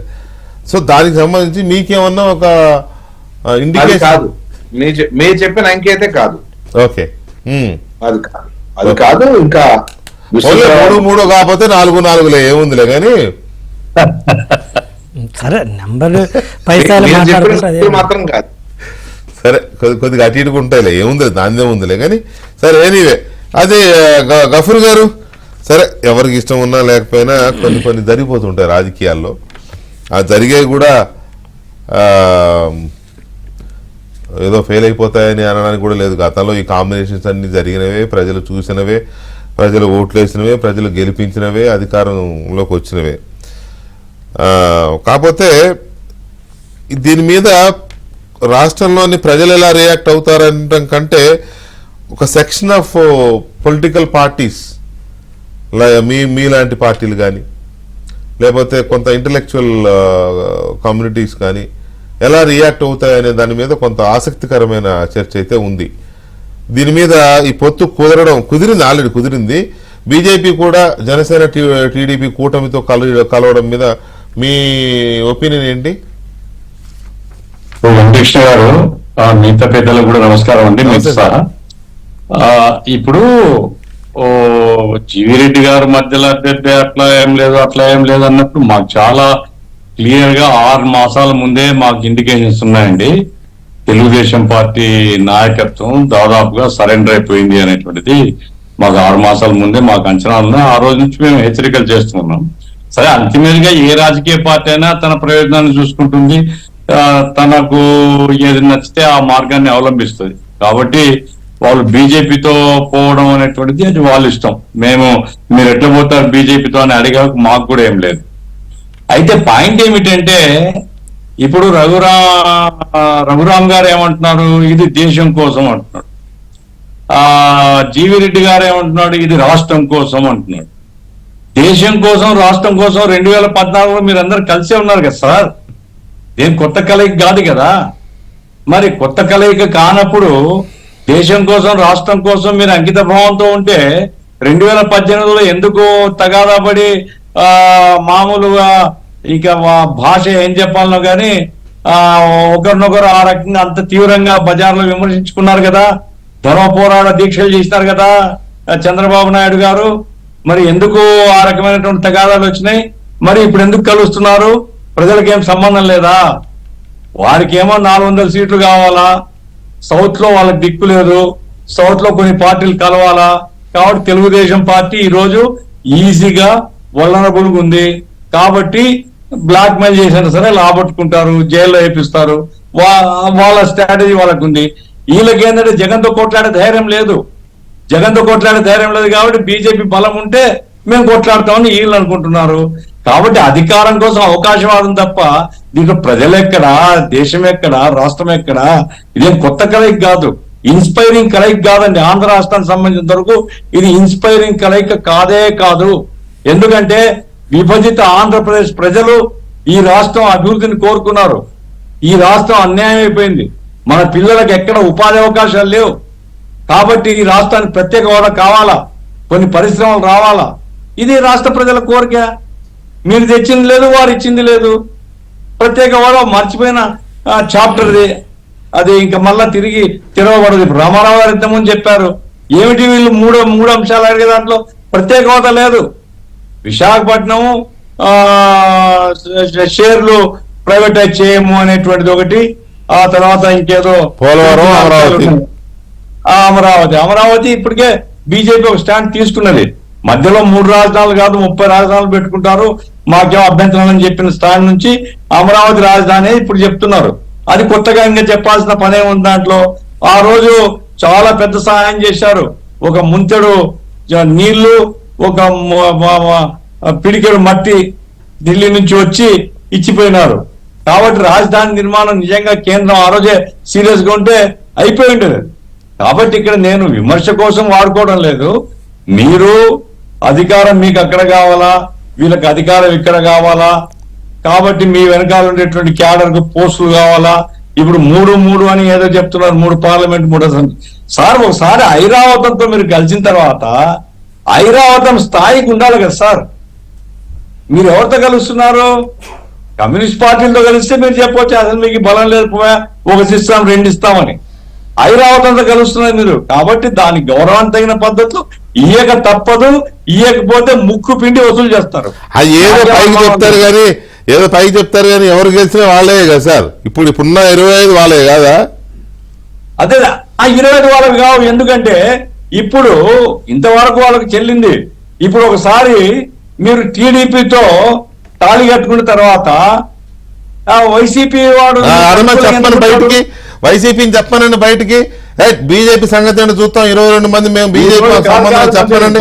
కొంచెం వినండి వెంకటకృష్ణ గారు. ఈ రోజు అరకులో ఒక ఇన్సిడెంట్ జరిగింది. విమలారెడ్డి గారు క్రైస్తవ ఫాస్టర్ల మీటింగ్ వేసిన చోట డబ్బు పంచుతున్నారు, పోలీసులు పోవాలనుకుంటే వెంటనే ఆపినారని మీ దాంట్లో ఇప్పుడు విమలారెడ్డి గారు ఇప్పటికే రాష్ట్ర వ్యాప్తంగా అన్ని జిల్లాలు తిరుగుతున్నారు. క్రైస్తవ సమాజాన్ని మొత్తాన్ని కూడా ఇదిగో బీజేపీ డేంజర్ రాబోతుంది, బీజేపీలోకి తెలుగుదేశం పోతుంది, దేవుని రాజ్యానికి ప్రమాదం ఏర్పడబోతుంది అనేటువంటి. ఇప్పుడు వైసీపీలో జగన్మోహన్ రెడ్డి ఓపెన్ గా ఏం చెప్పినాడో అవసరం లేదు. ఇక్కడ నేల మీద ప్రజానీకంలో ఏం ప్రచారం జరుగుతుంది అనేటువంటిది గ్రహించినప్పుడు anti BJP campaign already start అయింది. అయితే ఎంత ఇంపాక్ట్ ఉంటుందో నాకు తెలియదు, నేనేం జ్యోతిష్యుని కాదు. అయితే ఈ ఇంపాక్ట్ బీజేపీ పై నుంచి దాని ఫోర్సు పోలీస్ డిపార్ట్మెంట్ ను లేదా ఈవీఎం లో మరి ఏదో మేనేజ్ చేస్తారని అంటున్నారు. మరి ఇట్లాంటి దాంతో ఏమైనా ఆదుకుంటారు అనేటువంటి భ్రమ జీవిరెడ్డి గారి పార్టీకి ఉండొచ్చు. కానీ ఇవన్నీ ప్రజల్లో మళ్ళా ఫ్రెష్ గా చర్చ జరుగుతుంది. ప్రజలు అంతిమంగా వాళ్ళు న్యాయ నిందితులండి. నిజంగా దేశంలో బీజేపీ చాలా గొప్ప పరిపాలన చేస్తుందంటే బీజేపీకి ఓట్లేస్తారు, బీజేపీ కూడా కోసేస్తారు. అంటే విమలారెడ్డి గారు యాంటీ బీజేపీ క్యాంపెయిన్ చేస్తున్నారు సారీ అండి, లేదంటే జగన్మోహన్ రెడ్డి గారు కొంతమంది మనుషులను పెట్టి యాంటీ బీజేపీ చూడొచ్చు మీరు పక్కన విండోలో క్రిస్టియన్ పాస్టర్స్ ని మీటింగ్ అని పిలిచి వాళ్ళకి తాయిలాలు, నగదు బ్యాగులు. కరెక్టే, మీరు అన్నది కరెక్టే, వాస్తవమే. పాడేరులో జరిగింది అది. సో ఇటువంటి మొదలు పెట్టినారు ఆల్రెడీ. మొన్నేమో ఒక ఆయన కుక్కర్లు ఇచ్చినాడు, ఇవాళ ఇంకొక ఆయన చీరలను ప్యాంట్లు షర్ట్లు పంచినాడు, దోతులు పంచినాడు. సో ఇవన్నీ సమాజంలో కూడా ఆ ప్రయత్నాలు జరుగుతున్నాయండి. మీకు క్రైస్తవుల ఓటింగ్ కంటే కూడా ముస్లిం ఓటింగ్ దాని ప్రభావం ఎక్కువ ఉంటుంది, ప్రత్యేకించి రాయలసీమలో పాపులేషన్ చాలా ఎక్కువ. ముస్లిం సమాజంలో కూడా ఇటువంటి క్యాంపెయిన్ కనుక ఊపనుకుంది అనుకోండి మళ్ళా మారుతాయి అంచనాలు, ఓటింగ్లు ఇవన్నీ మళ్ళీ మారుతాయి. చూడాలా ఏం జరుగుతుందో మరి రాబోయే కాలం చూడాలి. సరే, ఇప్పుడు ఎవరేం చేస్తారు సార్? చీరలకి జాకెట్లకి లేకపోతే ప్యాంట్లకి చీరల జాకెట్లు కాదండి, చీరల జాకెట్లు మీరు అన్నది కాదు, జాకెట్లు కాదు. ఈ రోజు రాజకీయంగా టీడీపీ చేసుకున్న ఆత్మహత్య దాని యొక్క పరిణామాల గురించి మాట్లాడుతున్నా. జాకెట్లు వాళ్ళు పంచుతారు, వీళ్ళు పంచుతారు. రాజకీయంగా చంద్రబాబు నాయుడు ఆయన డబ్బులు ఇస్తారు కేంద్రంలో, లేదా తను ఏదో ముఖ్యమంత్రి అయిపోయినట్లు కేంద్రం వచ్చి రాష్ట్రాన్ని అభివృద్ధి చేస్తానని పద్ధతిలో ఏదైతే చర్యలు తీసుకుంటున్నాడో దాని పరిణామాలు రాబోయే కాలంలో తాత్వికంగా విభేదించే కమ్యూనిస్టులు ఎలాంటి పరిస్థితుల్లోనైనా వ్యతిరేకిస్తారు. అది బీజేపీతో ఉన్న వైరుధ్యమో, విరోధమో, వైరమో, అది ఏదైనా ఏ పేరైనా పెట్టుకోవచ్చులే, కానీ ఇంకా అది అంతే. కాబట్టి అది కాకపోయినా కొంత కన్విన్సింగ్ గా ప్రజలకి చెప్పాల్సిన అవసరం అయితే వచ్చేటట్టుంది, తప్పనిసరిగా ఖచ్చితంగా వచ్చేటట్టుంది. ప్రజలు కన్విన్స్ చేయాలి. ఏపీ పర్టికులర్గా ఏపీలో ఒక రకమైన ఎందుకో ఒక ఒపీనియన్ క్రియేట్ అయి ఉంది బీజేపీ విషయంలో. వైసీపీని ఎలాగైతే వ్యతిరేకిస్తారో బీజేపీ మీద అంతే కోపం ఉంది. అఫ్కోర్స్ అది ఇప్పుడు తగ్గుతూ ఉండొచ్చు కొంతవరకు, అయినా కూడా చెప్పాల్సిన బాధ్యత ఉంది. సో ఏం చెప్తారు దానికి? ఇప్పుడు గఫూర్ గారికి ఒక చిన్న ప్రశ్న. సార్ మీకే సార్ చెప్పు 2014-19 మధ్యలో బీజేపీ ఎన్ని సీట్లతో ఉంది సార్ అధికారంలో? ఏ పార్టీ సపోర్ట్ తోటైనా ఆ రోజు అధికారం ఫామ్ చేసిందా? బీజేపీ ఇట్ సెల్ఫ్ ఉందా? రఘురాం గారు ఎన్ని సీట్లు ఉన్నాయండి బీజేపీకి అప్పుడు 14లోనా? 2014-19 మధ్యలో బీజేపీకి 283 అంటే మ్యాజిక్ నెంబర్ ఎంత? ఒక ప్రభుత్వం ఫామ్ చేయాలంటే సెంట్రల్లో 543 ఎంపీలు ఉంటే 272 చాలు. అంటే బీజేపీకి 272 మించి ఉంది. సింగిల్ గానే పవర్లోకి వచ్చింది, అలానే ఉంది. అలాంటప్పుడు టీడీపీ సపోర్ట్ ఎక్స్ సపోర్ట్ అవసరమా? మరి అవసరం లేకపోయినా మేము ఆ రోజు ఎన్డీఏలో ఉన్నాం. బయటకు వస్తే అప్పుడు తెలియదా మేము బయటకు వస్తే బీజేపీ పడిపోదని? మేము బయటకు వచ్చినంత మాత్రమే బీజేపీ పడిపోదు కదా కేంద్ర ప్రభుత్వం? గఫూర్ గారు కరెక్టేనా? మరి పడిపోదని తెలిసిన మేము బయటకు వచ్చినామంటే బయటకు వస్తే బలంగా ఉన్న పార్టీని, కేంద్రంలో అంత బలంగా ఉన్న పార్టీని ఎదుర్కొంటే రాజకీయంగా రాష్ట్ర పరంగా 2 రకాల నష్టం ఉంటుందని రాష్ట్రంలో ఏ చిన్నపిల్లని అడిగినా చెబుతారు కదా సార్. మరి ఆ రోజు మేము బయటకు ఎప్పుడు వచ్చాము?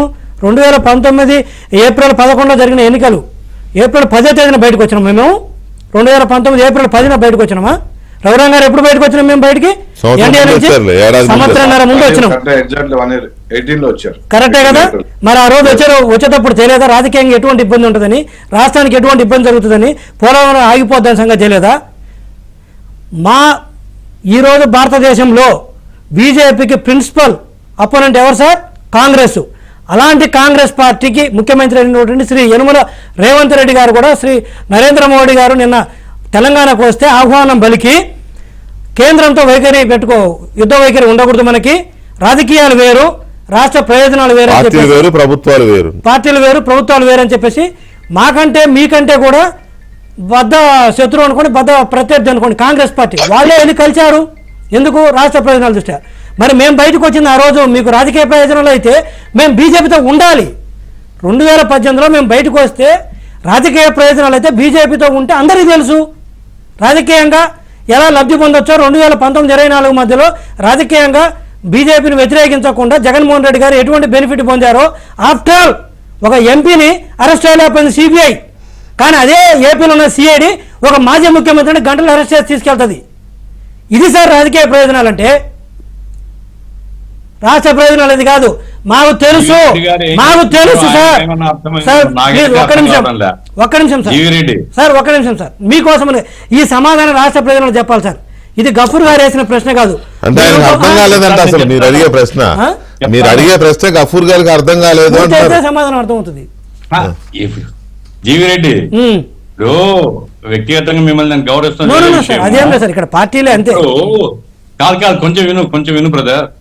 2018లో మీరు ధర్మ పోరాటం దీక్ష చేసినారు, బయటకు వచ్చి కేంద్ర ప్రభుత్వానికి వ్యతిరేకంగా మోడీని దించేస్తామన్నారు, రాష్ట్రానికి అన్యాయం జరిగింది, ప్రత్యేక హోదా ఇవ్వలేదు అని చెప్పారు కదా. చెప్పారు మీరు బయటకు వచ్చింది. మీరు ఒక ప్రిన్సిపల్ గా బయటకు వచ్చారు, ఒక ప్రిన్సిపల్ కోసం బయటకు వచ్చినానే కదా ఇన్సేపు మీరు చెప్తున్నది కూడా. ఈ రోజు ఆ ప్రిన్సిపల్ లో ఏం తేడా వచ్చింది? ఏమి గొప్ప సహాయం మీకు కేంద్రం నుంచి కనపడింది? ఇప్పుడు రాష్ట్రానికి అన్యాయం జరిగింది, ఆ జరిగిన అన్యాయం అట్లే కంటిన్యూ అవుతుంది. కరెక్టే సార్, కంటిన్యూ అవుతున్నా మీరు మళ్ళీ ఇప్పుడు ప్లేట్ మార్చడం వెనకాల పార్టీ ప్రయోజనాలు ఇంకేమో ఉంటే లేవంటున్నాను నేను. పార్టీ మళ్ళీ ప్రయోజనాలు ఏం లేవు దీంట్లో. నేను చెప్తాను ఏమంటానంటే, మీరు పార్టీ ప్రయోజనాలు అయితే ఇదేమి తెలియదు. ఆ రోజే బయటికి రావాల్సిన అవసరం లేదు. ఈ రోజు ఒక నెంబర్, ఆ రోజు ఒక నెంబర్ లేదు బీజేపీకి. ఆ రోజే బలంగా ఉంది. ఇక రెండోది, ఈరోజు మీరన్న సోకాళ్ళు ప్రత్యేక హోదాను 1-2 ఇవ్వనందుకు ఏం మారింది అంటున్నారు. ఏం మారిందండి సార్? జగన్మోహన్ రెడ్డి గారు లాంటి వ్యక్తి వచ్చిన తర్వాత రాష్ట్రం ఏ విధంగా నాశనం అయిందో మీరు నేనే కొన్ని 100 డిబేట్లు చేసినాం. ఇప్పుడు ప్రత్యేక హోదా రాష్ట్రానికి రాకపోతే వచ్చే నష్టం కంటే కూడా జగన్మోహన్ రెడ్డి గారు ముఖ్యమంత్రి అయితే 100 రెట్లు ఎక్కువ నష్టం జరిగింది సార్. క్లోజ్ చేస్తున్నాను. మీకు ఎంతసేపు ఉన్నా కూడా ఒక సార్ మనం ప్రత్యేక హోదాను పట్టుకున్నాం, కానీ ప్రత్యేక హోదా వచ్చే బెనిఫిట్ కంటే కూడా జగన్మోహన్ రెడ్డి గారు ముఖ్యమంత్రి అయిన రాష్ట్రం ఏ స్థాయిలో నష్టపోయింది సార్? ప్రత్యేక హోదా అడగకుండా ఉండాల్సింది. నేను ఒక్క నిమిషం సార్, కోపం తెప్పించినప్పుడు బీజేపీ కోపం తెప్పించకుండా మేము ఉండాలి. మా తప్పు అని చెప్పండి. బీజేపీకి కోపం వచ్చింది, లేకపోతే తెలుగుదేశం పార్టీ అలకపాని పెక్కింది, లేకపోతే బీజేపీతో కలిస్తే కమ్యూనిస్ట్ పార్టీలో కోపం వచ్చింది. ఇది కాకుండా పాయింట్ ఒకటే సార్, మీరు అన్న దాంట్లోనే ఆన్సర్ కూడా ఉంది. ఏడాది ముందు వాళ్ళు బయటకు వచ్చారు, అప్పుడు బీజేపీని ధిక్కరించి, ఎన్డీఏని ధిక్కరించి, మాకేదో అది లేదు, అది ఇవ్వలేదు, ఇది ఇవ్వలేదు, మోసం చేశారు, గట్టిగానే పోరాటం చేశారు కదా. ధర్మ పోరాట దీక్షలు చెప్పారు మీరు చెప్పినట్టుగానే. ఢిల్లీలో కూడా పోరాటం చేసినారు కదా. మరి బీజేపీ మీద పోరాడితే ప్రజలందరూ ఒక్క మాట గఫూర్ సాబ్ చెప్పండి. ప్రజలందరూ కట్టకట్టుకున్నారా ఇంత పోరాటం చేస్తున్నారని? అన్ని వర్గాల ప్రజలు, సబ్బండ వర్ణాల ప్రజలు తెలుగుదేశం వెనకాల ఉండాలి కదా. లేరే. ఎట్ ది సేమ్ టైం పాచిపోయిన లడ్లు ఇచ్చారని చెప్పి ఊరూరు తిరిగి ప్రశ్నించాడు కదా పవన్ కళ్యాణ్, ఆయన్నే ఓడించినారే. సో ఇక్కడ బీజేపీ అనేది మ్యాటరే కాదు. బీజేపీతో పొత్తు పెట్టుకున్న బీజేపీకి యాంటీగా ప్రచారం చేసేవాళ్ళు ఏమీ ప్రభావితం చేయలేరు ప్రజల్ని. అలా చేస్తే ఇండియాని కమ్యూనిస్టులు ఎప్పుడో వేయలేవాళ్ళు, ఎప్పుడో భారతదేశంలో అధికారంలోకి వచ్చేవాళ్ళు కేంద్రంలో. ఒక పాయింట్ సార్, రైట్ పుల్లారావు గారు. 100%. నేను మీతో ఎప్పుడు డిసగ్రీ అవ్వను. ఫస్ట్ సెంటెన్స్ లో, సెకండ్ సెంటెన్స్ లో డిసగ్రీమెంట్ స్టార్ట్ చేస్తా. చెప్పండి. మెయిన్ థింగ్ ఏమిటంటే, ఇప్పుడు అది మిత్రులకి ఇష్టం లేకపోతే పాలిటిక్స్ స్టడీగా ఒక స్టాగ్నెంట్ గా లేదు కదా. లేదు. 2019లో ఉన్నది ఇవాళ 2024లో లేదు కదా. 2014లో ఉన్నది 2019లో ఉన్నదా? లేదు. అలాగే యాక్టివిటీ ఒక నది, ప్రతి క్షణం కొత్త నది కదా, నీరు వెళ్ళిపోతూ ఉంటది కదా. అది మీరు అన్న పాయింట్స్ తో నాకు I agree with you, because ఈ సిచ్యువేషన్ మారిపోయింది, కొత్త ఎజెండాలు వచ్చింది. మోడీ 2019లో ఉన్నది, ఇంకో డిఫరెంట్ అవతారంలో ఉన్నది. కొంచెం పెరిగేదని నేను భావిస్తున్నాను.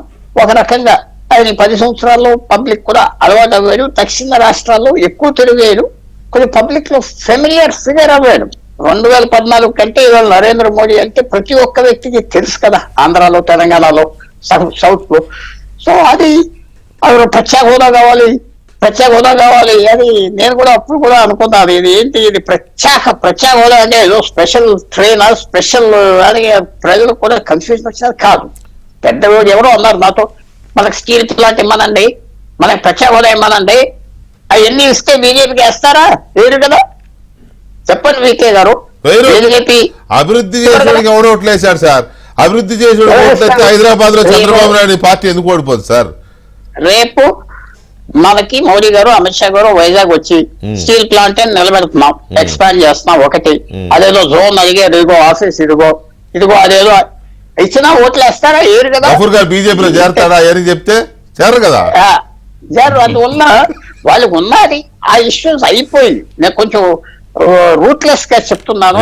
అంటే అయిపోయిన ఇష్యూస్, కొత్త ఇష్యూస్.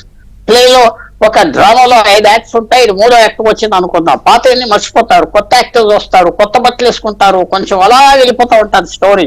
ఇప్పుడు ఉన్న పరిస్థితి ఏంటంటే, బీజేపీకి వచ్చిన చిన్న అడ్వాంటేజ్, వాళ్ళకి 270 సీట్లు వస్తాయని నేను అంటున్నా. వాళ్ళు 300 లేకపోతే రఘు గారు 500 ఏదో అంటారు, కానీ ఓట్ మెజారిటీ వస్తుంది అని అందరూ అనుకుంటున్నాం. అది ఎలా ఉంటుంది ఎలక్షన్ ఇంకా చెప్పలేం కదా. అది కూడా మనం గౌరవం ఇవ్వాలి ప్రజలు ఓటు వేసే వరకు. అందువల్ల బయట ఎందుకు ఉండాలి, ఎవరైనా వెళ్ళి జాయిన్ అవుతున్నారు. ఇవాళ నవీన్ పట్నాయక్ కూడా జాయిన్ అవుతున్నారు అంటున్నారు. ఎవరైతే 2011 అయిపోయింది కదా జాయిన్ అవుతున్నారు. దాన్నంటే మరి అంత మనిషి అంత దూరంగా గెట్అవుట్ అని చెప్పాడు, మిగతా ఉండకూడదు అన్న వ్యక్తి ఎందుకు లొంగిపోయాడు? ఆయనకి ఏం అవసరం కూడా లేదు. బీకే గారు ఆయన గెలుస్తాడు, ఆయన ఓడించడం ప్రసక్తి లేదు. ఈసారి నేను అనుకున్నా ఆ 21 ఎంపీల్లో 15 కూడా వస్తాయనుకున్నా నవీన్ పట్నాయక్ ఈసారి. కానీ ఆయన ఎందుకు వెళ్ళాడంటే, ఎలా వస్తున్నాడు, ఇతనితో గొడవ ఏంటి, ఏదో మనం ఉందాం 5 సంవత్సరాలు చక్కగా ఏదో చేసుకుంటా పోదాం. ఆ అడ్వాంటేజ్ బీజేపీకి వచ్చింది. నేను చాలా మంది అంటున్నారు, మన జీవీ రెడ్డి గారు తెలుసు కూడా, ఈ పార్టీలో ఏ విషయం బీజేపీ పట్టించుకోవాలి. కొత్త అవతారం, కొత్త వ్యవహారం, క్యాండిడేట్స్ మీద ఆధారపడి ఉంటుంది. వాళ్ళు లేకపోతే ఒక ఎక్కువ క్యాండిడేట్, తక్కువ క్యాండిడేట్ పెడితే పోతారు, అవన్నీ ఉంటాయి. కానీ బీజేపీకి నెగిటివిటీ లేదు, అంత పాజిటివిటీ కూడా లేకపోవచ్చు. అదేదో అది చేయలేదు, ఆ ప్రత్యేక లేకపోయినా నెగిటివిటీ డెవలప్ అవ్వలేదు కదా. అవలేదు, ఎవరు అడిగినా ఒకే మోడీ గారు. Of course I may be wrong. నా అబ్జర్వేషన్ ప్రకారం అయితే బీజేపీ కూడా గతంలో కంటే ఇప్పుడు చాలా ఎక్కువగా యాంటీ ఫోర్సెస్ ఎక్కడైతే ఉంటాయో ఆ మాబ్స్ లోకి చొచ్చుకెళ్ళిపోయింది బీజేపీ. ఉదాహరణకి ముస్లిం సమాజంలోకి బాగా చొచ్చుకెళ్ళింది, మహిళల్లోకి ఆ త్రిపుల్ తలాక్ విషయంలో కానీ ఇంకొన్ని విషయాల్లో డెసిషన్స్ తో బీజేపీ అక్కడ కొంత సానుభూతి పొందగలిగింది, వాళ్ళ ఆదరణ పొందగలుగుతుంది. ఆమె రైట్ పుల్లారావు? 100% వాళ్ళు కూడా. నేను వచ్చిన విషయం చెప్తాను మీకు, అబ్జర్వ్ ఇక్కడ ఉన్న మిత్రులందరూ పాలిటిక్స్ అబ్జర్వ్ చేసిన వాళ్ళే. బీజేపీ ఒక 20 సంవత్సరాల క్రితం అన్న మాట క్షమించాలి, బ్రాహ్మణ్ బనియా పార్టీ అని నార్త్ ఇండియాలో వాళ్ళు అధికారం చేసేవారు. కాదు కదా ట్రైబల్స్ కి, ఎస్సీస్ కి, అలాగే మైనారిటీస్ కి ట్రై చేస్తున్నారు కదా. కేరళలో క్రిస్టియన్స్ అని లాక్కోవడానికి చాలా ప్రయత్నం చేస్తారు. జరుగుతుందా జరగదా అంటే లాంగ్ టర్మ్ అది. సో ఆ పార్టీ కొద్దిగా మారింది. పూర్వం ఉండేది, ఇప్పుడు ఉండేది. వాళ్ళ కొంచెం బ్యాక్వర్డ్ క్లాసెస్ కి, ఎస్సీస్ కి, ఎస్టీస్ కి, వీళ్ళందరికీ ఎక్కువ ప్రవక్తలు ఇచ్చారు. ఎక్కువ ఓట్స్ ఎస్టీస్ నుంచి వస్తున్నాయి, ఎందుకంటే కొంచెం అట్రాక్షన్ వాళ్ళ లోకల్ లీడర్షిప్ బట్టి అన్ని చోట్ల. సో పార్టీ మారింది. ఆంధ్రప్రదేశ్ లో పెరగలేదంటే ఆ కారణం నేను ఏమనుకుంటున్నానంటే, పొత్తుల్లో దిగితే ఏ పార్టీ పెరగదు, ఒంటరిగా పోరాటం చేస్తా 3-4 ఎలక్షన్ పోతే పెరుగుతుంది. సౌత్ లో వాళ్ళకి ఎందుకో అంటే మీకు ఒక్క సింపుల్ 1 సెంటెన్స్ వీకే గారు. సౌత్ లో తమిళనాడులో పెరిగింది, కేరళలో 15% వరకు వచ్చింది, అలాగే తెలంగాణలో మన 15-16% వచ్చింది. పెరుగుతుంది 1%. ఎందుకంటే కొత్త ఓటర్స్ పట్టుకోవాలి, పాత ఓటర్స్ అలవాటు గురించి బీజేపీ అస్తమానం టీడీపీకి వేసేవాడు బీజేపీకి వేయకపోవచ్చు, కమ్యూనిస్ట్ వేసేవాడు వేయకపోవచ్చు. కొత్త ఓటర్స్ క్యాచ్ చేస్తున్నారు, టైం పడుతుంది. సో నెగటివిటీ అంటే I don't think there is any negativity. బీజేపీకి నెగటివిటీ మాత్రం లేదు, ఆ క్యాండిడేట్స్ బట్టి ఆధారం ఉంది. రైట్. రఘురామ్ గారు, బీజేపీ తన స్వభావాన్ని మార్చుకుంది, అయినా సరే ఒక సెక్షన్ ఆఫ్ పీపుల్కి అది ఇంకా దగ్గర అవ్వలేకపోతుంది, లేదా వాళ్ళే బీజేపీకి దగ్గర అవ్వట్లేదు. ఉదాహరణకి కమ్యూనిస్టులు, అది మనకి మొదటి నుంచి ఉన్నది, సైద్ధాంతిక పరమైన వైరుధ్యం, అది ఏం చేసినా అది పొసిగే అవకాశం లేదు. అలాగే ఇంకొన్ని సెక్షన్స్ కూడా బీజేపీ కొంచెం దూరంగానే ఉంటాయి. కానీ ఇప్పుడు ఇందా గఫూర్ గారు చెప్పిన కొన్ని విన్నారు కదా, ఆయన చెప్పిన దాని ప్రకారం అయితే బీజేపీతో ఫ్రెండ్షిప్ అంటే, పొత్తు అంటే టీడీపీ జనసేన కూటమి ఆత్మహత్య. అంటే ఆయన జనసేన పేరు ఎత్తలేదు కానీ వాళ్ళిద్దరు కలిసి ఉన్నారు కాబట్టి నేనే కలుపుతున్నా. ఆత్మహత్య అనేది వారు అంటున్న మాట. ఎందుకు ఆ రకమైన ఇది వస్తుంది? బీజేపీ గతంలోలా లేదు, మంచైనా చెడైనా బీజేపీ మీద ఇప్పుడు వ్యతిరేకత పెద్దగా లేదు. మరి మాకు అనిపిస్తుంది.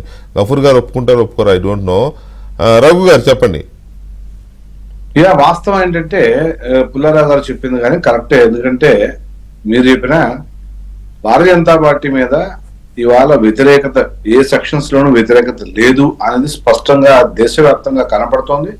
సౌత్ రాష్ట్రాల్లో కూడా ఇవాళ తమిళనాడు లాంటి రాష్ట్రాల్లో మీకు నరేంద్ర మోడీ గారు సభలు చూస్తే, లేదా కనుక అక్కడ ఉన్నటువంటి మన ఏదైతే మోడీ గారి యొక్క వేవ్ కానీ భారతీయ జనతా పార్టీ మీద ఇది కానీ రోజు రోజుకి పెరుగుతుంది తమిళనాడులో. అదే తెలంగాణలో చూసాం. తెలంగాణలో కూడా ఖచ్చితంగా ఇవాళ టీఆర్ఎస్ ఖాళీ అయ్యి మొత్తం బీజేపీ వర్సెస్ కాంగ్రెస్ అయిపోయే పరిస్థితి తెలంగాణలో వచ్చింది ఆల్రెడీ. సో పాండిచ్చేరిలో టోటల్ బీజేపీకి ప్రభుత్వం నడుస్తుంది. ఇవాళ మీకు నార్త్ ఈస్టర్న్ స్టేట్ చూస్తే total Christian states BJP rule ఉన్నాయి. వాళ్ళు గోవా 3వ ప్రభుత్వం ఏర్పాటు చేసింది Christian state. Original Christians, converted Christians మన ఆంధ్రప్రదేశ్ లో ఇక్కడ వీళ్ళంతా కన్వర్టెడ్ బ్యాచ్ ఇదంతా. అక్కడ ఒరిజినల్ క్రిస్టియన్స్ బీజేపీని కోరుకుంటున్నారు. నార్త్ ఈస్టర్న్ స్టేట్ లో ఒరిజినల్ క్రిస్టియన్స్ బీజేపీతో వాళ్ళ ఉన్నారు, వాళ్ళు ఓటర్ గా ఉన్నారు. సో అంచేత ఎక్కడ ఉత్తరప్రదేశ్ లాంటి పెద్ద రాష్ట్రం, మధ్యప్రదేశ్ లాంటి పెద్ద రాష్ట్రంలో ముస్లింలు బీజేపీ వైపు ఓటు వేశారు, ముస్లింలు బీజేపీతో ఉన్నారు. వాళ్ళు అనేక మంది వచ్చారు, వాళ్ళు కొత్తగా చాలా మంది జాయిన్ అయ్యారు ఈ మధ్య కాలంలో. 4-5 ఏళ్లుగా నరేంద్ర మోడీని చూసి బీజేపీలోకి వచ్చిన చాలా మంది ఉన్నారు, ముస్లింస్ ఎస్పెషల్లీ. సో అంచేత తరతమ భేదం లేదు, వాళ్ళు లేరు, వాళ్ళు వచ్చారు, వీళ్ళు లేరు అని అలా లేదండి. అన్ని సెక్షన్స్ కి బాధ్యత బట్టి దగ్గరైందని మనకు కనబడుతోంది. కాబట్టి ఇవాళ టీడీపీ మొన్నటి ఎంత మనం అరిచినా, అదే ఏం చేసినా బీజేపీతో కలవాలని తహతహలాడింది. 1 year నుంచి ప్రయత్నం తపస్సు చేసింది, ఘోర తపస్సు చేస్తే ఇవాళ బీజేపీతో పంచం చేరగలిగింది. ఇవాళ అంత ఈజీగా చేరుకోలే. మాకు తెలుసు, మీకు తెలుసు ఏం జరిగిందో. సో చేత ఇలాంటి అంటరాని పార్టీ ఒకప్పుడు బీజేపీ, ఇవాళ అందరికీ మెచ్చిన పార్టీ బీజేపీ. సో ఆ డిఫరెన్స్ ఉంది, కనపడింది. సో దాంతోనే ఇవాళ ఒక మోడీ ఒక దేశాన్ని ఇలా తిప్పగలిగాడు బీజేపీ వైపు. సో అంచేత ఇవాళ సౌత్ రాష్ట్రాల్లో కూడా ఈవెన్ కేరళ లాంటి రాష్ట్రంలో ఇవాళ బీజేపీ 2 నుంచి 3 ఎంపీ సీట్లు గెలిచే పరిస్థితికి వచ్చింది వాళ్ళు. ఇవాళ తెలంగాణలో అయితే 9 నుంచి 10 సీట్లు అని చెప్తున్నారు వాళ్ళు. సో అది పరిస్థితి. అంచేత సరే 18లో నేను చెప్పానండి, 18లో నేను మన తెలుగుదేశం నాయకులు చాలా మందితో ఢిల్లీలో అప్పట్లో కలిసి ఉండేవాళ్ళం కాబట్టి చాలా మందితో నేను మాట్లాడాను. చాలా మంది చెప్తారు పెద్దలంతా. ఏమన్నానంటే నవీన్ పట్నాయక్ ఒరిస్సా రాజకీయం ఎందుకు చేయట్లేదు తెలుగుదేశం ఇక్కడ? నవీన్ పట్నాయక్ గారు ఎంత హుందాగా రాజకీయం, ఇప్పుడు ఆయన స్టేట్ డెవలప్ చేయాలని లేదంటే ఆయన కంటిన్యూస్ గా 5-6 సార్లు ఎలా గెలవగలిగాడు. మనం ఎందుకు గెలవలేకపోతున్నాం? ఒకసారి గెలిస్తే బీజేపీ సపోర్ట్ కావాలా? జగన్మోహన్ రెడ్డిని ఓడించలేకపోయాం, కాంగ్రెస్ ని ఓడించలేకపోయాం, 10 ఏళ్ళు దూరంగా ఉన్నాం, తర్వాత 5 ఏళ్ళు దూరంగా ఉంది తెలుగుదేశం. మళ్ళీ ఇవాళ భారతీయ జనతా పార్టీతో వస్తేనే గెలిచే పరిస్థితి అయితే లేదని కొంచెం అది అతిశయోక్తి అవుతుందేమో. బీజేపీ కూడా ఉండాలి. ఇక్కడ ఒక మాట అంటే నేను ఇక్కడ ఒక మాట, I'm not talking on behalf of TDP Janasena, అది ముందు అది గమనించండి నోట్. తర్వాత ఏంటంటే పవన్ ఏంటి తెలుసు కదా, జర్నలిస్ట్ టాకింగ్ అంతే. యా, అది పాయింట్ ఏంటంటే పవన్ కళ్యాణ్ చెప్పిన మాట ఏంటి, యాంటీ జగన్ ఓటుని నేను చీలనివ్వను అన్నారు. యాంటీ జగన్ ఓటుని చీలనివ్వను అనే క్రమంలో బీజేపీతో ఆల్రెడీ ఆయన అలా ఉన్నాడు కాబట్టి కలిసి పనిచేయాలనుకున్నారు. నిజానికి ఇప్పుడు వస్తే కమ్యూనిస్టులు కూడా తీసుకుంటారేమో, కానీ రారు కదా. బీజేపీ ఉంటే వీళ్ళు రారు, వీళ్ళు ఉంటే బీజేపీ రాదు. వికే గారు ఒక్క మాట నాకు చెప్పొచ్చా? తీసుకుంటా సార్, ఒక్క నిమిషం, రఘుదైనా తీసుకుంటా. అయితే అందువల్ల బీజేపీ లేకపోతే జగన్ ఓడించలేము అనే భ్రమలో మరి మీరున్నారేమో గాని ప్రజలు గాని టీడీపీ గాని జనసేన గాని ఉందని నేను అనుకోవట్లా. అసలు బీజేపీ లేకపోతే ఇంకా ఈజీ అనుకుంటున్నారు అందరూ. ఇప్పుడు ఫర్ దట్ మ్యాటర్ బీజేపీ లేకపోతే ఇంకా ఈజీ అనుకుంటున్నారు. ప్రచారం మాత్రమే అది. ఇప్పుడు ఒకటి నేను ఒకటి చెప్పనా, నేను నీకు తెలుసు, మీకు తెలుసు, 30 ఏళ్ళ నుంచి సీనియర్. పవన్ కళ్యాణ్ 2 చోట్ల ఓడిపోతాడు అని ఫస్ట్ చెప్పావు, నేనే చెప్పిన. సార్ చాలా చెప్పినా మనం చెప్పి ఈవెన్ గోవాలో ముఖ్యమంత్రి నమ్మకం ఏంటో అంత ముందు చెప్పడానికి మీరు అదే కదా. అంటే నేను కొన్ని విషయాల్లో అవగాహన ఉన్నతో చెప్తాం కానీ ఏదో చెప్పేం కదా, ఏదో తెలుగుదేశం కించపరచాలనో లేదా ఇంకా చంద్రబాబు నాయుడు గారిని తక్కువ చేయాలని చెప్పట్లా. నేను 18లో ఏం చెప్పానంటే ఎందుకు మనం ఒరిస్సా టైప్ రాజకీయం చేయలేకపోతున్నాం? రాష్ట్రం చంద్రబాబుకి ఇంపార్టెంటే, అందరికీ ఇంపార్టెంటే, తెలుగుదేశానికి ఇంపార్టెంటే, బీజేపీకి ఇంపార్టెంట్, అందరికీ ఇంపార్టెంటే. కానీ జగన్ వేసిన ఉచ్చులో చిక్కుకున్నాడు. బోయవాడు వేసినటువంటి పావురాలు నౌకల కోసం పావురాలు కింద దిగినట్టుగా ప్రత్యేక హోదా పేరు మీద దిగెత్తున్నాడు చంద్రబాబు గారు. ఇది జరగబోతుంది, ఓడిపోతున్నాడు అని చెప్పగలిగాను, చెప్పాను కూడా. మీరు చెప్పిందంటే ఆన్సర్ ఉంది కదా, ఒరిస్సాలో బోయవాడు లేడు, ఏపీలో బోయవాడు ఉన్నాడు, అంతే సింపుల్. ఆ బోయవాడికి బాణాలు ఇచ్చే బీజేపీ ఏపీలో ఉంది, అక్కడ బోయవాడు కాబట్టి అక్కడ బీజేపీ బాణాలు ఇవ్వలేదు. అంటే ఇంత తెలివైన వ్యక్తి కూడా, అంత తెలివైన రాజకీయ దురంధరుడు కూడా పప్పులో కాలేశాడు అనేది మనకు అర్థమైంది. ఇవాళ బీజేపీ ఇప్పుడు నేను ఒకటి చెప్తానండి, రాక్షస ప్రభుత్వ పరిపాలన ఆంధ్రప్రదేశ్ అని అందరూ అంటున్నారు. కమ్యూనిస్ట్ అంటోంది, కాంగ్రెస్ అంటోంది, తెలుగుదేశం ముందుగా అంటోంది, జనసేన అంటున్నాడు. నేనేమంటానంటే యాజ్ నా పొలిటికల్ గా ఇన్నేళ్ళ నా ఎక్స్పీరియన్స్ ప్రకారం నేనేం చెప్తానంటే, జనసేన ఎజెండా, జన సైనికుడు ఆయన పవన్ కళ్యాణ్ గారి ఎజెండా జగన్ ఉండకూడదు, జగన్ దిగి తీరాల్సిందే, జగన్ మీద కోపం, జగన్ మీద కసి, ఓకే దింపేయి, అతని agenda own agenda. Chandrababu Naidu గారు తెలుగుదేశం ఎజెండా ఎలాగైనా అధికారంలోకి రావాలంటే వీడిని కొట్టలేము, ఇతన్ని కొట్టాలంటే బీజేపీ ఉంటేనే కొట్టగలుగుతాం అనేది simple agenda, clear agenda, everybody knows. ప్రతి చిన్న పిల్లలు మీరు తప్ప ఎవరు అనుకోవట్లేదండి ఇక్కడ.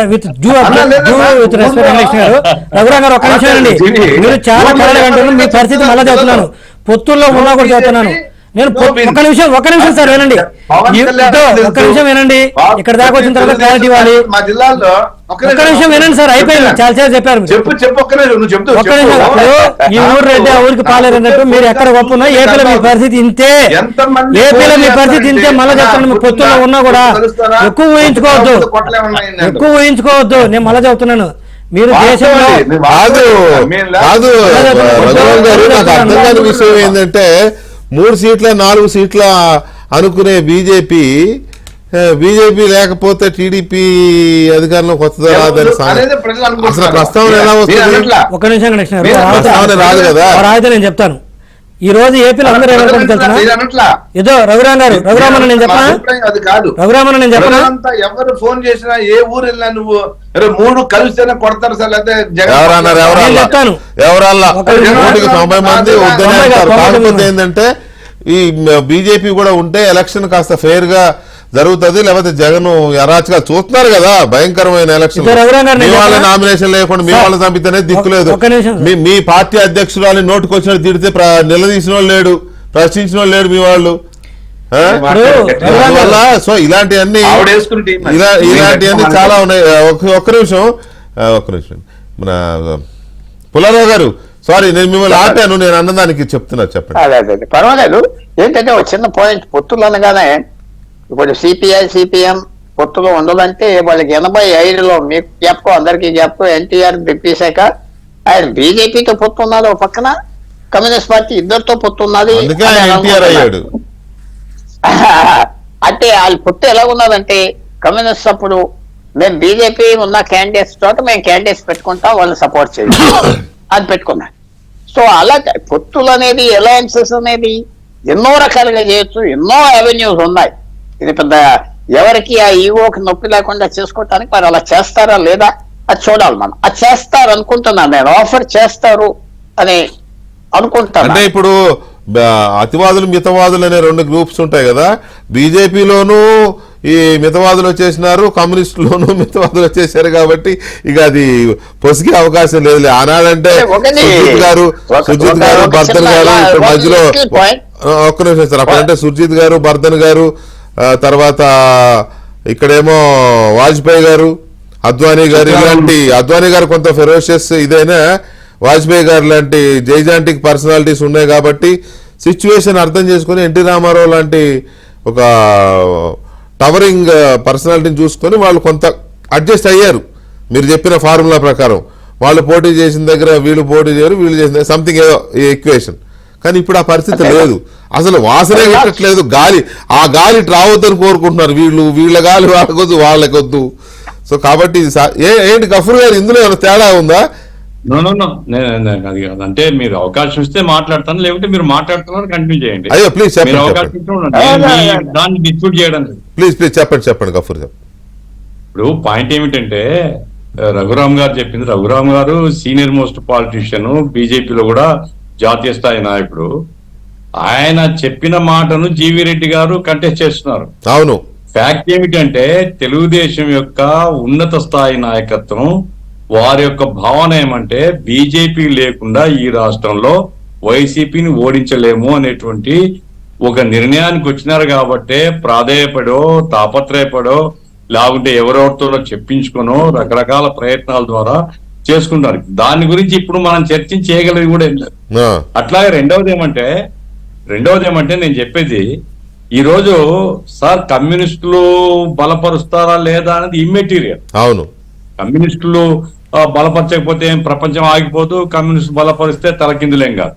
పాయింట్ ఏమిటంటే ఆంధ్ర రాష్ట్ర ప్రజల్లో అన్యాయం జరిగింది, అన్యాయం చేసినారు, ఆంధ్ర రాష్ట్రానికి తీరని ద్రోహం చేసినారనేటువంటి భావన చాలా బలంగా ఉంది, చాలా బలంగా ఉంది.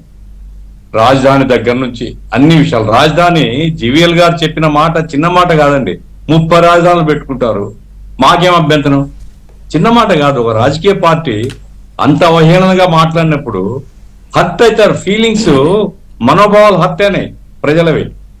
అంతేకాకుండా ఈరోజు స్టీల్ ప్లాంట్ దాదాపు 2 సంవత్సరాల నుంచి పెద్ద ఆందోళన నడుస్తుంది. మన పవన్ కళ్యాణ్ గారు అక్కడ పోయొచ్చారు, చంద్రబాబు నాయుడు గారు పోయొచ్చారు. దాని మీద ఆన్సర్ ప్రజలు కోరుకుంటున్నారు. ఎందుకంటే స్టీల్ ప్లాంట్ తో విశాఖ భవిష్యత్తు ఆధారపడుతుంది. స్టీల్ ప్లాంట్ పోయిందంటే విశాఖ భవిష్యత్తు చీకటే.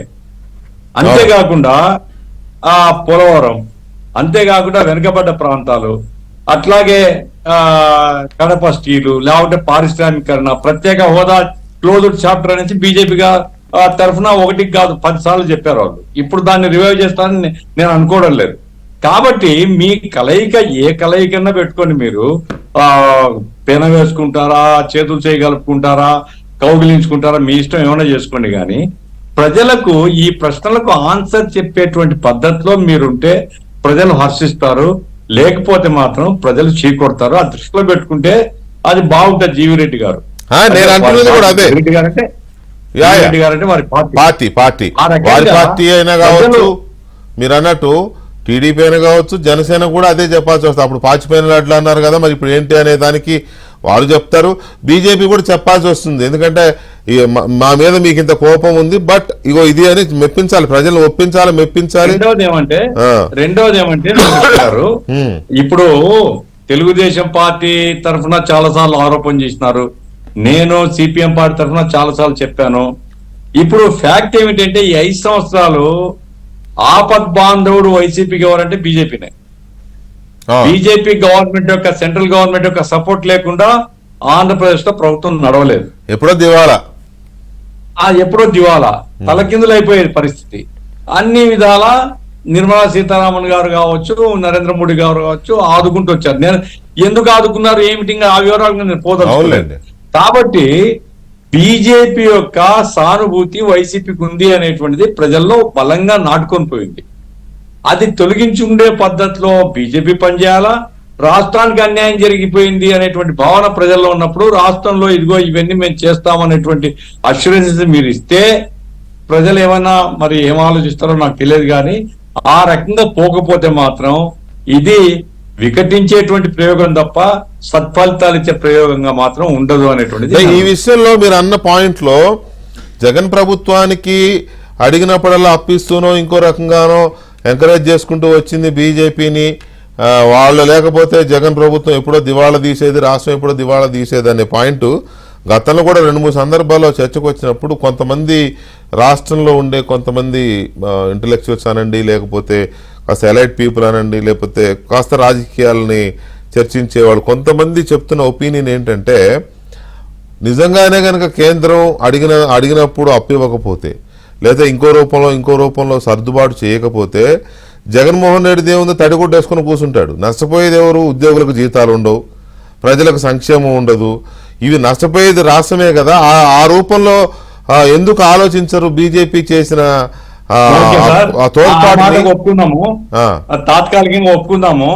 ఇప్పుడు చంద్రబాబు నాయుడు గారి మీద కేసు పెట్టి రాజమండ్రి జైల్లో వేసిన తర్వాత జగన్మోహన్ రెడ్డి గారి స్టేట్మెంట్ మీకు గుర్తుంటుండదు. ఆయన ఏమన్నాడు, అరే నేనెక్కడ లండన్ లో ఉన్నానయా, నాకేం సంబంధం, నా మీద పడుతున్నారు, ఆయన తప్పులు చేసినాడు, కేంద్రం వాళ్ళు పెట్టినారు కేసు, వాళ్ళు ఇన్వెస్టిగేట్ చేసినారు, మాకేం సంబంధం అన్నాడు ఒక మాట. రెండో మాట ఏమిటి, ఇప్పుడు సిబిఐ వాళ్ళు వచ్చి అంత పెద్ద ఒక పవర్ఫుల్ ఆర్గనైజేషన్ ఈ దేశ జాతీయ ప్రభుత్వం యొక్క నేరుగా హోమ్ మినిస్ట్రీ యొక్క ఆధ్వర్యంలో నడపబడేటువంటి సిబిఐ సంస్థ కర్నూలులో ఒక అలిగేషన్ ఉండేటువంటి ఒక ముద్దాయిని పట్టుకోవడానికి 3 రోజులు పడిగాపులు కాసి వెనుదిగిపోయినారు. అవును, ఏమిటి దీంట్లో ఉండేటువంటి చిదంబరం రహస్యం ఏం లేదా? ఉంటది, ఏమి లేకుండా జరుగుతున్నాయి ఇవన్నీ. ఎందుకుండదు పొలిటికల్, కాబట్టి ఇవన్నీ ప్రజలు ఆలోచిస్తారు, పిచ్చోళ్ళు కాదు. ఈ రోజు చంద్రబాబు నాయుడు గారు సాటిస్ఫై కావచ్చు, జీవిరెడ్డి గారు సాటిస్ఫై కావచ్చు, ప్రజలకు ఆన్సర్ కావాలి కదా ఇవి. పొలిటికల్ వైసీపీకి బీజేపీకి ఉండేటువంటి అవినాభావ సంబంధం బలంగా ఉంది అనేటువంటిది ప్రజల్లో ఉండేటువంటి విషయం. అలాంటి అండర్స్టాండింగ్సే లేకపోతే కేసులు ఎందుకు ముందుకెళ్ళడం అనేది ఉంది, లేదు చర్చ లేదని అట్లా. మనం స్టేట్ ఇంట్రెస్ట్ లో మాట్లాడుతున్నాం కాబట్టి కరెక్ట్ మీరు అన్నది పాయింట్ కరెక్ట్. నేను అనేది ఏంటంటే స్టేట్ ఇంట్రెస్ట్లు ఒక యాంగిల్లో చూస్తున్నారు, పర్సనల్ ఇంట్రెస్ట్ని పొలిటికల్ ఇంట్రెస్ట్ని ఒక యాంగిల్లో చూస్తున్నారు. కాబట్టి మీరు చెప్పిన పాయింట్స్ పొలిటికల్ ఇంట్రెస్ట్లు కాపాడబడుతున్నాయి బీజేపీ ద్వారా అనే పాయింట్ ఒకటి చర్చిద్దాం. దీంతో పాటు ఇక బీజేపీ ఎలాంటి వివరణ ఇస్తుంది ప్రజలకి? ఏపీలో ఇప్పుడు రకరకాల సమస్యల మీద బీజేపీ మీద కూడా కొంత అసంతృప్తితో, కోపము, వ్యతిరేకత, వాటెవర్ దానికి ఏ పేరు పెట్టుకున్నా కూడా ఎలాంటి వివరణ లేకపోతే కన్విన్సింగ్ గా ఎలా చేసుకోండి ఒక స్కీమ్ పెట్టింది. బియ్యం అందరికీ ఇస్తామని చెప్పింది. ఇప్పుడు కూడా లేటెస్ట్ గా డిఏ 4% పెంచింది. కొత్త ఫోన్ ఆలోచిస్తే రఘురామరాజన్ అని ఒక ఆయన గతంలో ఆర్బీఐ గవర్నరు ఎక్స్పర్ట్ ఆయన చెప్పినాడు, ఎవరైతే జాతీయ భద్రత, ఎవరైతే జీడీపీ పెంచి ద్రవ్యోల్బణం తగ్గించి ఆస్తులు పెంచి వసతులు కల్పిస్తారో వాడే ప్రధానమంత్రి. ఆయనే ప్రధానమంత్రి మోడీ విశ్వ గురువు అని ప్రకటించారు. 5వ స్టేటస్ తెచ్చినాడు ప్రపంచంలో. నేను రఘురామరాజు కాదు, రఘురామరాజు నాకు తెలియదా సార్? రఘురామరాజన్ కమ్యూనిస్ట్ కదా అంటున్నా. కానీ కానీ కానీ గొప్పవాడు Raghuram Rajan professor in American university, RBI governor గా ఉన్నాడు, మంచి ఎకానమిస్ట్. అవును, మంచి ఎకానమిస్ట్, లెఫ్టిస్ట్ కూడా సార్ ఆయన లెఫ్టిస్ట్ అనుకున్నాడు. మోడీ గారిని అప్రిషియేట్ చేసినాడు. ఇది 3.5 years బ్యాక్ జరిగిన హిస్టరీ ఏంటంటే, ఒక గొప్పతనం గుర్తించిన తర్వాత చంద్రబాబు నాయుడు కూడా ఇంకా స్టేటస్ అనే ఏకైక పాయింట్ పట్టుకుంటే ఇక్కడ ఖాళీ కుళ్ళిపోతుంది. జీవిరెడ్డి చెప్తున్నాడు, ప్రతి ఒక్కరిని దారుణంగా చిత్రహింసలు పెడుతున్నాడు. అతని చేయని తప్పు లేదు, చేయని మోసం లేదు, చేసిన పుణ్యం లేదు. బీజేపీ ఏమి కవర్ చేయలేదు. అతన్ని కవర్ చేసింటే ఏ తక్కువీజుడుగా ఆయనను ఎవరిని వైఎస్ అవినాష్ రెడ్డిని గుర్తించారు. వాళ్ళ నాన్నను లోపల పడేశారు. ప్లస్ ఉదయ్ కుమార్ రెడ్డి అనే వాళ్ళ బంధువు లోపల ఉన్నాడు. వాళ్ళ అన్నయ్య దేవిరెడ్డి చంగారెడ్డి కుళ్ళి కాలిపోతున్నాడు 3 ఏళ్ళైనా బెయిల్ రాకుండా.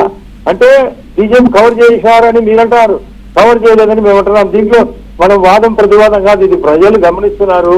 ఈ దేశంలో బ్రహ్మాండంగా కేసెస్ ఎట్లా వస్తుంది లేకుంటే అందులో కరోనా కంట్రోల్ చేశాడు జగన్ రెడ్డి. ఈ కరోనా కంట్రోల్ కూడా చేయలేకపోయినాడు కరోనాను.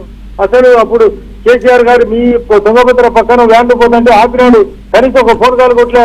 ఇటువంటి దరిద్రుడి రాష్ట్ర రాజకీయాల్లో ఉండకూడదనే ఉద్దేశంతో పరిస్థితుల ప్రభావాన్ని బట్టి చాలా విషయాలు గమనించిన తర్వాత జగన్ రెడ్డి యొక్క దార్శికం చూడలేక చంద్రబాబు నాయుడు సీనియర్ గా రియలైజ్ అయ్యి, అదే కాకుండా పవన్ కళ్యాణ్ కూడా రియలైజ్ అయ్యి ప్రజల కోసము పడే తాపత్రయంగా ఈ కలిగా ఒప్పుకుంటారు. ఇది చాలా మంచి నిర్ణయం. నేను గఫూర్ గారిని కూడా రిక్వెస్ట్ చేసిందంటే చాలా పరిస్థితులు మారుతాయి. ఇరిగేషన్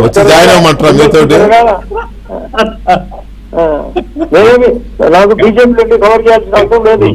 మేము ఎంతో నష్టపోయి చేస్తున్నాం. నేను ఇప్పుడు వారు ఎందుకు పొత్తు పెట్టుకుంటున్నారు అట్లా బీజేపీ మంచెడల గురించి చర్చ కాదు. అవును, అంటే ఏమిటంటే రాష్ట్ర ప్రజలు ఇన్నాళ్ళుగా మోసపోయినామనేటువంటి భావిస్తున్నారు. ఆర్నాన్ రెడ్డి గారు కూడా ఆ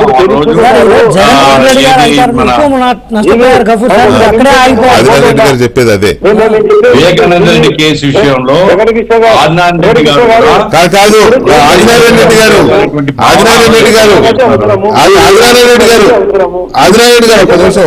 పొత్తు అవసరం మీరు 3 సార్లు అన్నారు నిజమే. కానీ గఫూర్ గారు ఏం చెప్తున్నారంటే, వాళ్ళ పొత్తుల గురించి కానీ లేకపోతే బీజేపీ మంచి చెడుల గురించి కానీ నేను మాట్లాడడం లేదు. ప్రజల్లో ఒక రకమైన భావన నెలకొని ఉన్నది. జగన్ ఎంత నష్టం చేశాడో, బీజేపీ జగన్ కి సపోర్ట్ ఇచ్చింది అనే విషయంలో ఒక భావన ఉంది. దానికి ఏ సమాధానం చెప్తారనేది వారు ప్రశ్నిస్తున్నారు. నేను ప్రశ్నించడానికే చెప్తున్నా. దేశ ప్రజలు ఇప్పుడు నేను ఒక పల్లెలో ఉంటా, మా పల్లె పేరు దేవుగుడి. నేను మా పల్లెలో గమనించిన గతంలో గ్రామాలకు డబ్బులు ఇవ్వడం, ఇప్పుడు గ్రామాలకు డబ్బులు ఇచ్చారు. గతంలో గ్రామీణ ఉపాధి పథకానికి 18 ఎకరాలకు ఇప్పుడు అమౌంట్ కూడా అట్లా కాదంటే ఎందుకు చాలా చేసేది గమనించారు. స్టేటస్ కంటే ప్యాకేజీ మంచిది అనేది రిలీజ్ అయినారు, అది తెలుసుకున్నారు.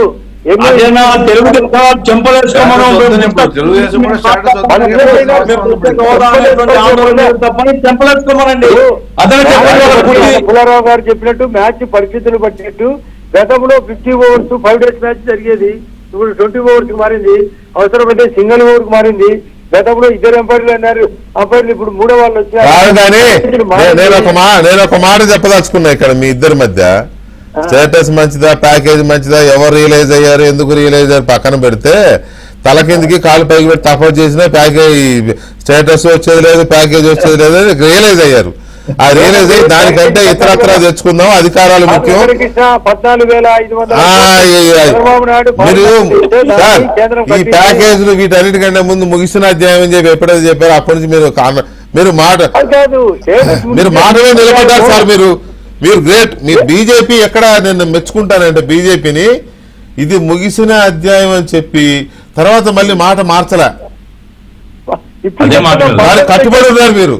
స్టేటస్ పక్కన పెట్టి బీజేపీ గ్రేట్ అనేది అందుకు మీరు అర్థం చేసుకోండి అని చెప్తే, ఇప్పుడు అర్థం చేసుకున్న తర్వాత ఈ ప్యాకేజ్ దీంట్లోకి ఈ ప్యాకేజ్ అంటే ఈ పొలిటికల్ ప్యాకేజ్ లో కూడా ఒక మాట చెప్పండి. ఫైనల్ గా మీరు ఢిల్లీలో ఉన్నట్టున్నారు కదా, పొత్తు అయిపోయిందా? పొత్తు కుదిరినట్టేనా అంటున్నా? ఏందండి ఇంకా మీరు ఎట్లుందంటే డెలివరీ అయ్యేటప్పుడు కూడా ఇంకా డెలివరీ అయ్యేటప్పుడు 9 మంది అయ్యేటప్పుడు అడుగుతున్నట్టుంది. ఎప్పుడు సంసారం ఈ రోజుగా చాలా కాలంగా సంసారం జరుగుతుంది అది. అది ఇప్పటిదాకా కాదు, అది ప్రీమెచ్యూర్ అయ్యి చివరికి డెలివరీ డేస్ వచ్చా కూడా గంటల్లో ఇప్పటిదాకా లివింగ్ టుగెదర్ లో ఉన్నారు. ఇప్పుడు అఫీషియల్ గా ఇక మేము మా అసెంబ్లీ చెప్తుంటాం ఉత్పన్నం కాని ప్రశ్న. రైట్ సార్, పార్లమెంట్ భాషలో థ్యాంక్ యూ వెరీ మచ్ అండి. రైట్, పుల్లారావు గారు, బీజేపీ ఈ రకమైన కన్విన్సింగ్ మేనర్ లో ప్రజలకి చెప్పాల్సిన అవసరం చాలా ఉంటది. ఆయన కొన్ని చెప్పారు కానీ ఇంకా చాలా ఉంటాయి. గఫూర్ గారు లాంటి వాళ్ళు సాటిస్ఫై కారు అసలు చెప్పినా, కానీ కొంతలో కొంత చెబితే సాటిస్ఫై అయ్యేవాళ్ళు మామూలు.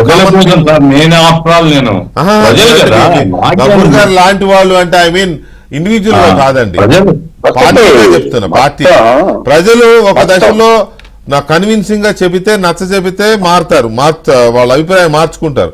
సో ఇట్లా బీజేపీ ఎంతవరకు చెప్పాల్సి ఉంటుంది పుల్లారావు గారు? ఒకటి, ప్రపంచం ఎలా మారిపోయిందంటే పూర్వం ప్రజలు ఇష్యూ ఏర్కొనేవారు, దీని మీద ఏంటి మీ అభిప్రాయం అని. ఇప్పుడు ఎలా మారిపోయిందంటే ప్రజల్లో ఆలోచించిన ఇష్యూస్ కాదు, అడ్వర్టైజ్మెంటే తీసుకెళ్లిపోతుంది ఆ ఇష్యూ. మీకు చిన్న ఉదాహరణ చెప్తున్నా. చిన్న ఉదాహరణ, 2006లో 2007లో మన యాపిల్ ఫోన్ స్టీవ్ జాబ్స్ తీసుకొచ్చినప్పుడు ఆయన ఏమన్నాడంటే, నేను వేరేగా వ్యాపారం చేస్తా, అందరు ఏమంటారంటే ప్రజలకు ఏం కావాలో ఆ వస్తువు తయారు చేసి అమ్ముతాను అందరు చేస్తే, నా వ్యవహారం ఏంటంటే ప్రజలకి ఇలాంటి యాపిల్ ఫోన్ ఉండాలి అని తయారు చేస్తాను. అదే సక్సెస్ అయింది, ఆ మోడలే సక్సెస్ అయింది కదా ఈవేళ.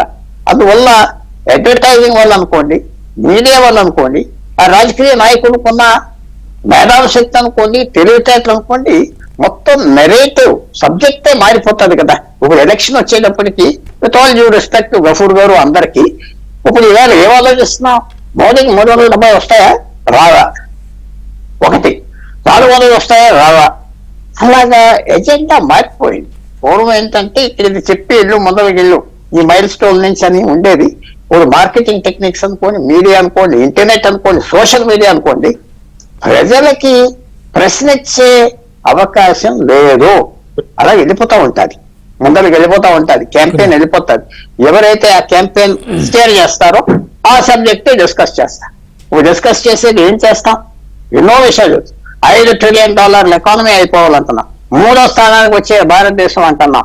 అది మరి పద్ధతి భారతదేశంలో అలా ఉన్నది. సో ఇవన్నీ కూర్చుని మనం ఆలోచించేటప్పటికి ఎలక్షన్ అయిపోతుంది, సబ్జెక్ట్స్ కూర్చో అలా వెళ్ళిపోతుంది. మనం డెసిషన్ మనం చర్చించుకొని ఒక కంక్లూజన్ వచ్చేసరికి ఎలక్షన్ కూడా అయిపోతుంది. ఇప్పుడే వస్తుంది, 12వ తారీఖున షెడ్యూల్ వస్తుందని ఇప్పుడే అంటున్నారు. రైట్, రఘు గారు 1 minute సమాధానం చెప్పాలి.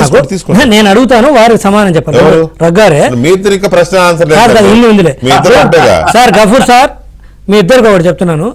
ఈరోజు రాష్ట్రము ఏ స్థాయి నష్టపోయిందంటే, ఒక్క నిమిషం సార్, సంవివాదం తక్కువ చేసుకుంటే నేను మీకు నా ఉద్దేశం సార్, మీరు ఏదైతే చెప్పారో నేను డినై చేయట్లేదు సార్. కాకపోతే ఏమంటుందంటే ఈ రోజు ఏదో కలిస్తే వారి ఓటు రాదు, ఈ ఓటు రాదంటే సార్, నష్టపోయిన తర్వాత శ్రీమతి షర్మిల వాళ్ళ అన్నతో ఉండలేదు సార్. అట్లాంటి ముస్లిమ్స్ క్రిస్టియన్స్ ఏంటి సార్, ఆర్థికంగా నష్టపోతే వాళ్ళ సొంత చెల్లెలే జగన్ తోటి ఉండలేదు సార్. ఈ రోజు రాష్ట్రం కూడా ప్రజలు మొత్తం నష్టపోయారు జగన్మోహన్ రెడ్డి గారి పరిపాలనలో. దాంట్లో రెడ్డి ఏంటి, క్రిస్టియన్ ఏంటి, ముస్లిమ్స్ ఏంటి, ఎవరు ఉండరు సార్. సో ఆ నేపథ్యంలో బీజేపీ తోటి రెండు వెగరాం గారు కూడా వారి మరి ఆనందం కోసం అంటుండ్రో మేమే వచ్చాం మాకేం అన్నా, మేమే ఒక్క నిమిషం సార్, మాకేం బేసిస్ లేదన్నా. మేము ఒక్క నిమిషం సార్, మేము మీ దగ్గరకు వచ్చామన్నా, మీరు మా దగ్గరకు వచ్చా, మేమే వచ్చామనుకుందాం. ఒకవేళ అదే అనుకుంటే ఇవ్వలేకపోతే 1999కి ముందు 2 సార్లు 3 సార్లు బీజేపీ పడిపోయింది గవర్నమెంట్. మేము వచ్చి సపోర్ట్ ఇచ్చిన తర్వాత ఒక్క నిమిషం ఆగండి సార్, అయిపోయింది టైం, ఇంతకంటే ముఖ్యమేం లేదు. 2 సార్లు 3 సార్లు పడిపోయారు రఘురాం గారు, మీరు సీనియర్ నేత, మీరు ఉన్నారు, దగ్గర చూశారు. తర్వాత మేము వచ్చి సపోర్ట్ ఇచ్చిన తర్వాత ప్రశాంతంగా 5 ఏళ్ళు వాజ్పేయి గారు పరిపాలించారు. ఆ విషయం మర్చిపోవద్దు. ఇదో నేనేమంటానంటే ఒక్కొక్క టైంలో ఒక్కొక్కటి నడుస్తుంది. అప్పుడు మాది నడిచింది, ఇప్పటిది మీది నడుస్తుంది. నాకేం బేసిసాలు లేవు మీకు నడుతుందని ఒప్పుకోవడానికి. అలా కాదు, మాకేం బేసిసాలు లేవు అంటున్నాను. రెండోది రాష్ట్ర ప్రయోజనాలు దృష్టి అంటావా? 100%. అదే లేకపోతే వైసీపీకి ఉన్న తెలివితేటలు మాకు లేవా? 2010 మేము బయటకు రావాలా? ఏం జగన్మోహన్ రెడ్డి గారు నిన్న మొన్న వచ్చిన ఆయన కానీ తెలివితేటంటే మాకెన్ని తెలివితేటలు ఉంటాయి? జై మోడీ అంటే మేము ఉండలేమా? ఎందుకు వరగా చదువుతారు? ఇదో నేను ఒకటే చదువుతున్నాను, ఇలా బేసిదాలు మాకైతే లేవండి. మీరు పెట్టుకుంటే మీ అభ్యర్థులకే ఓట్ ట్రాన్స్ఫర్ కాదు, గుర్తుపెట్టుకోండి నేను చెప్తున్నాను. పొత్తు కుదిరిన తర్వాత. Right okay. రఘు చెప్తావా? 30 seconds ప్లీజ్. ఏం లేదు, ఇప్పుడు కమ్యూనిస్టులు లేదండి. ఎవరన్నా పాత ఇష్యూస్ గురించి ఏది ప్రత్యేక హోదానో ఇంకోటనో ఇలాంటి విషయాలు మాట్లాడితే పాచంతకాయ పచ్చడి పూసిపోయిన పచ్చడి తినట్టు అవుద్ది. అర్థమైనా? అంచేత ఇప్పుడు పుల్లారావు గారు ఏం చెప్పారు, నీట్ గా దేశం ఎక్కడికో వెళ్తుంది. వాళ్ళ ప్రపంచంలో ఇండియా యొక్క పరిస్థితి ఇవాళ ఎకానమీ విషయంలో కానీ ఏ విషయంలో అయినా సరే ఇండియా తలెత్తుదిగా చంద్రయాన్ దగ్గర నుంచి. సో అంచేత ఇప్పుడున్న విషయాలు ఇప్పుడున్న యూత్ కి ఇప్పుడున్న రాజకీయ ముఖాలు కూడా వినాల్సింది ఇదే. ప్రపంచం ఎటు పరిగెడుతుంది, India contemporary developments, contemporary politics వీటి మీద నడుస్తారు. అంతేగాని సమకాలీన రాజకీయాలనే ఇది చేసుకోవాలి కానీ గతాలు గురించి కాదు. Right. Anyway thank you very much Raghuram గారు అండ్ గఫూర్ గారు, పుల్లారావు గారు.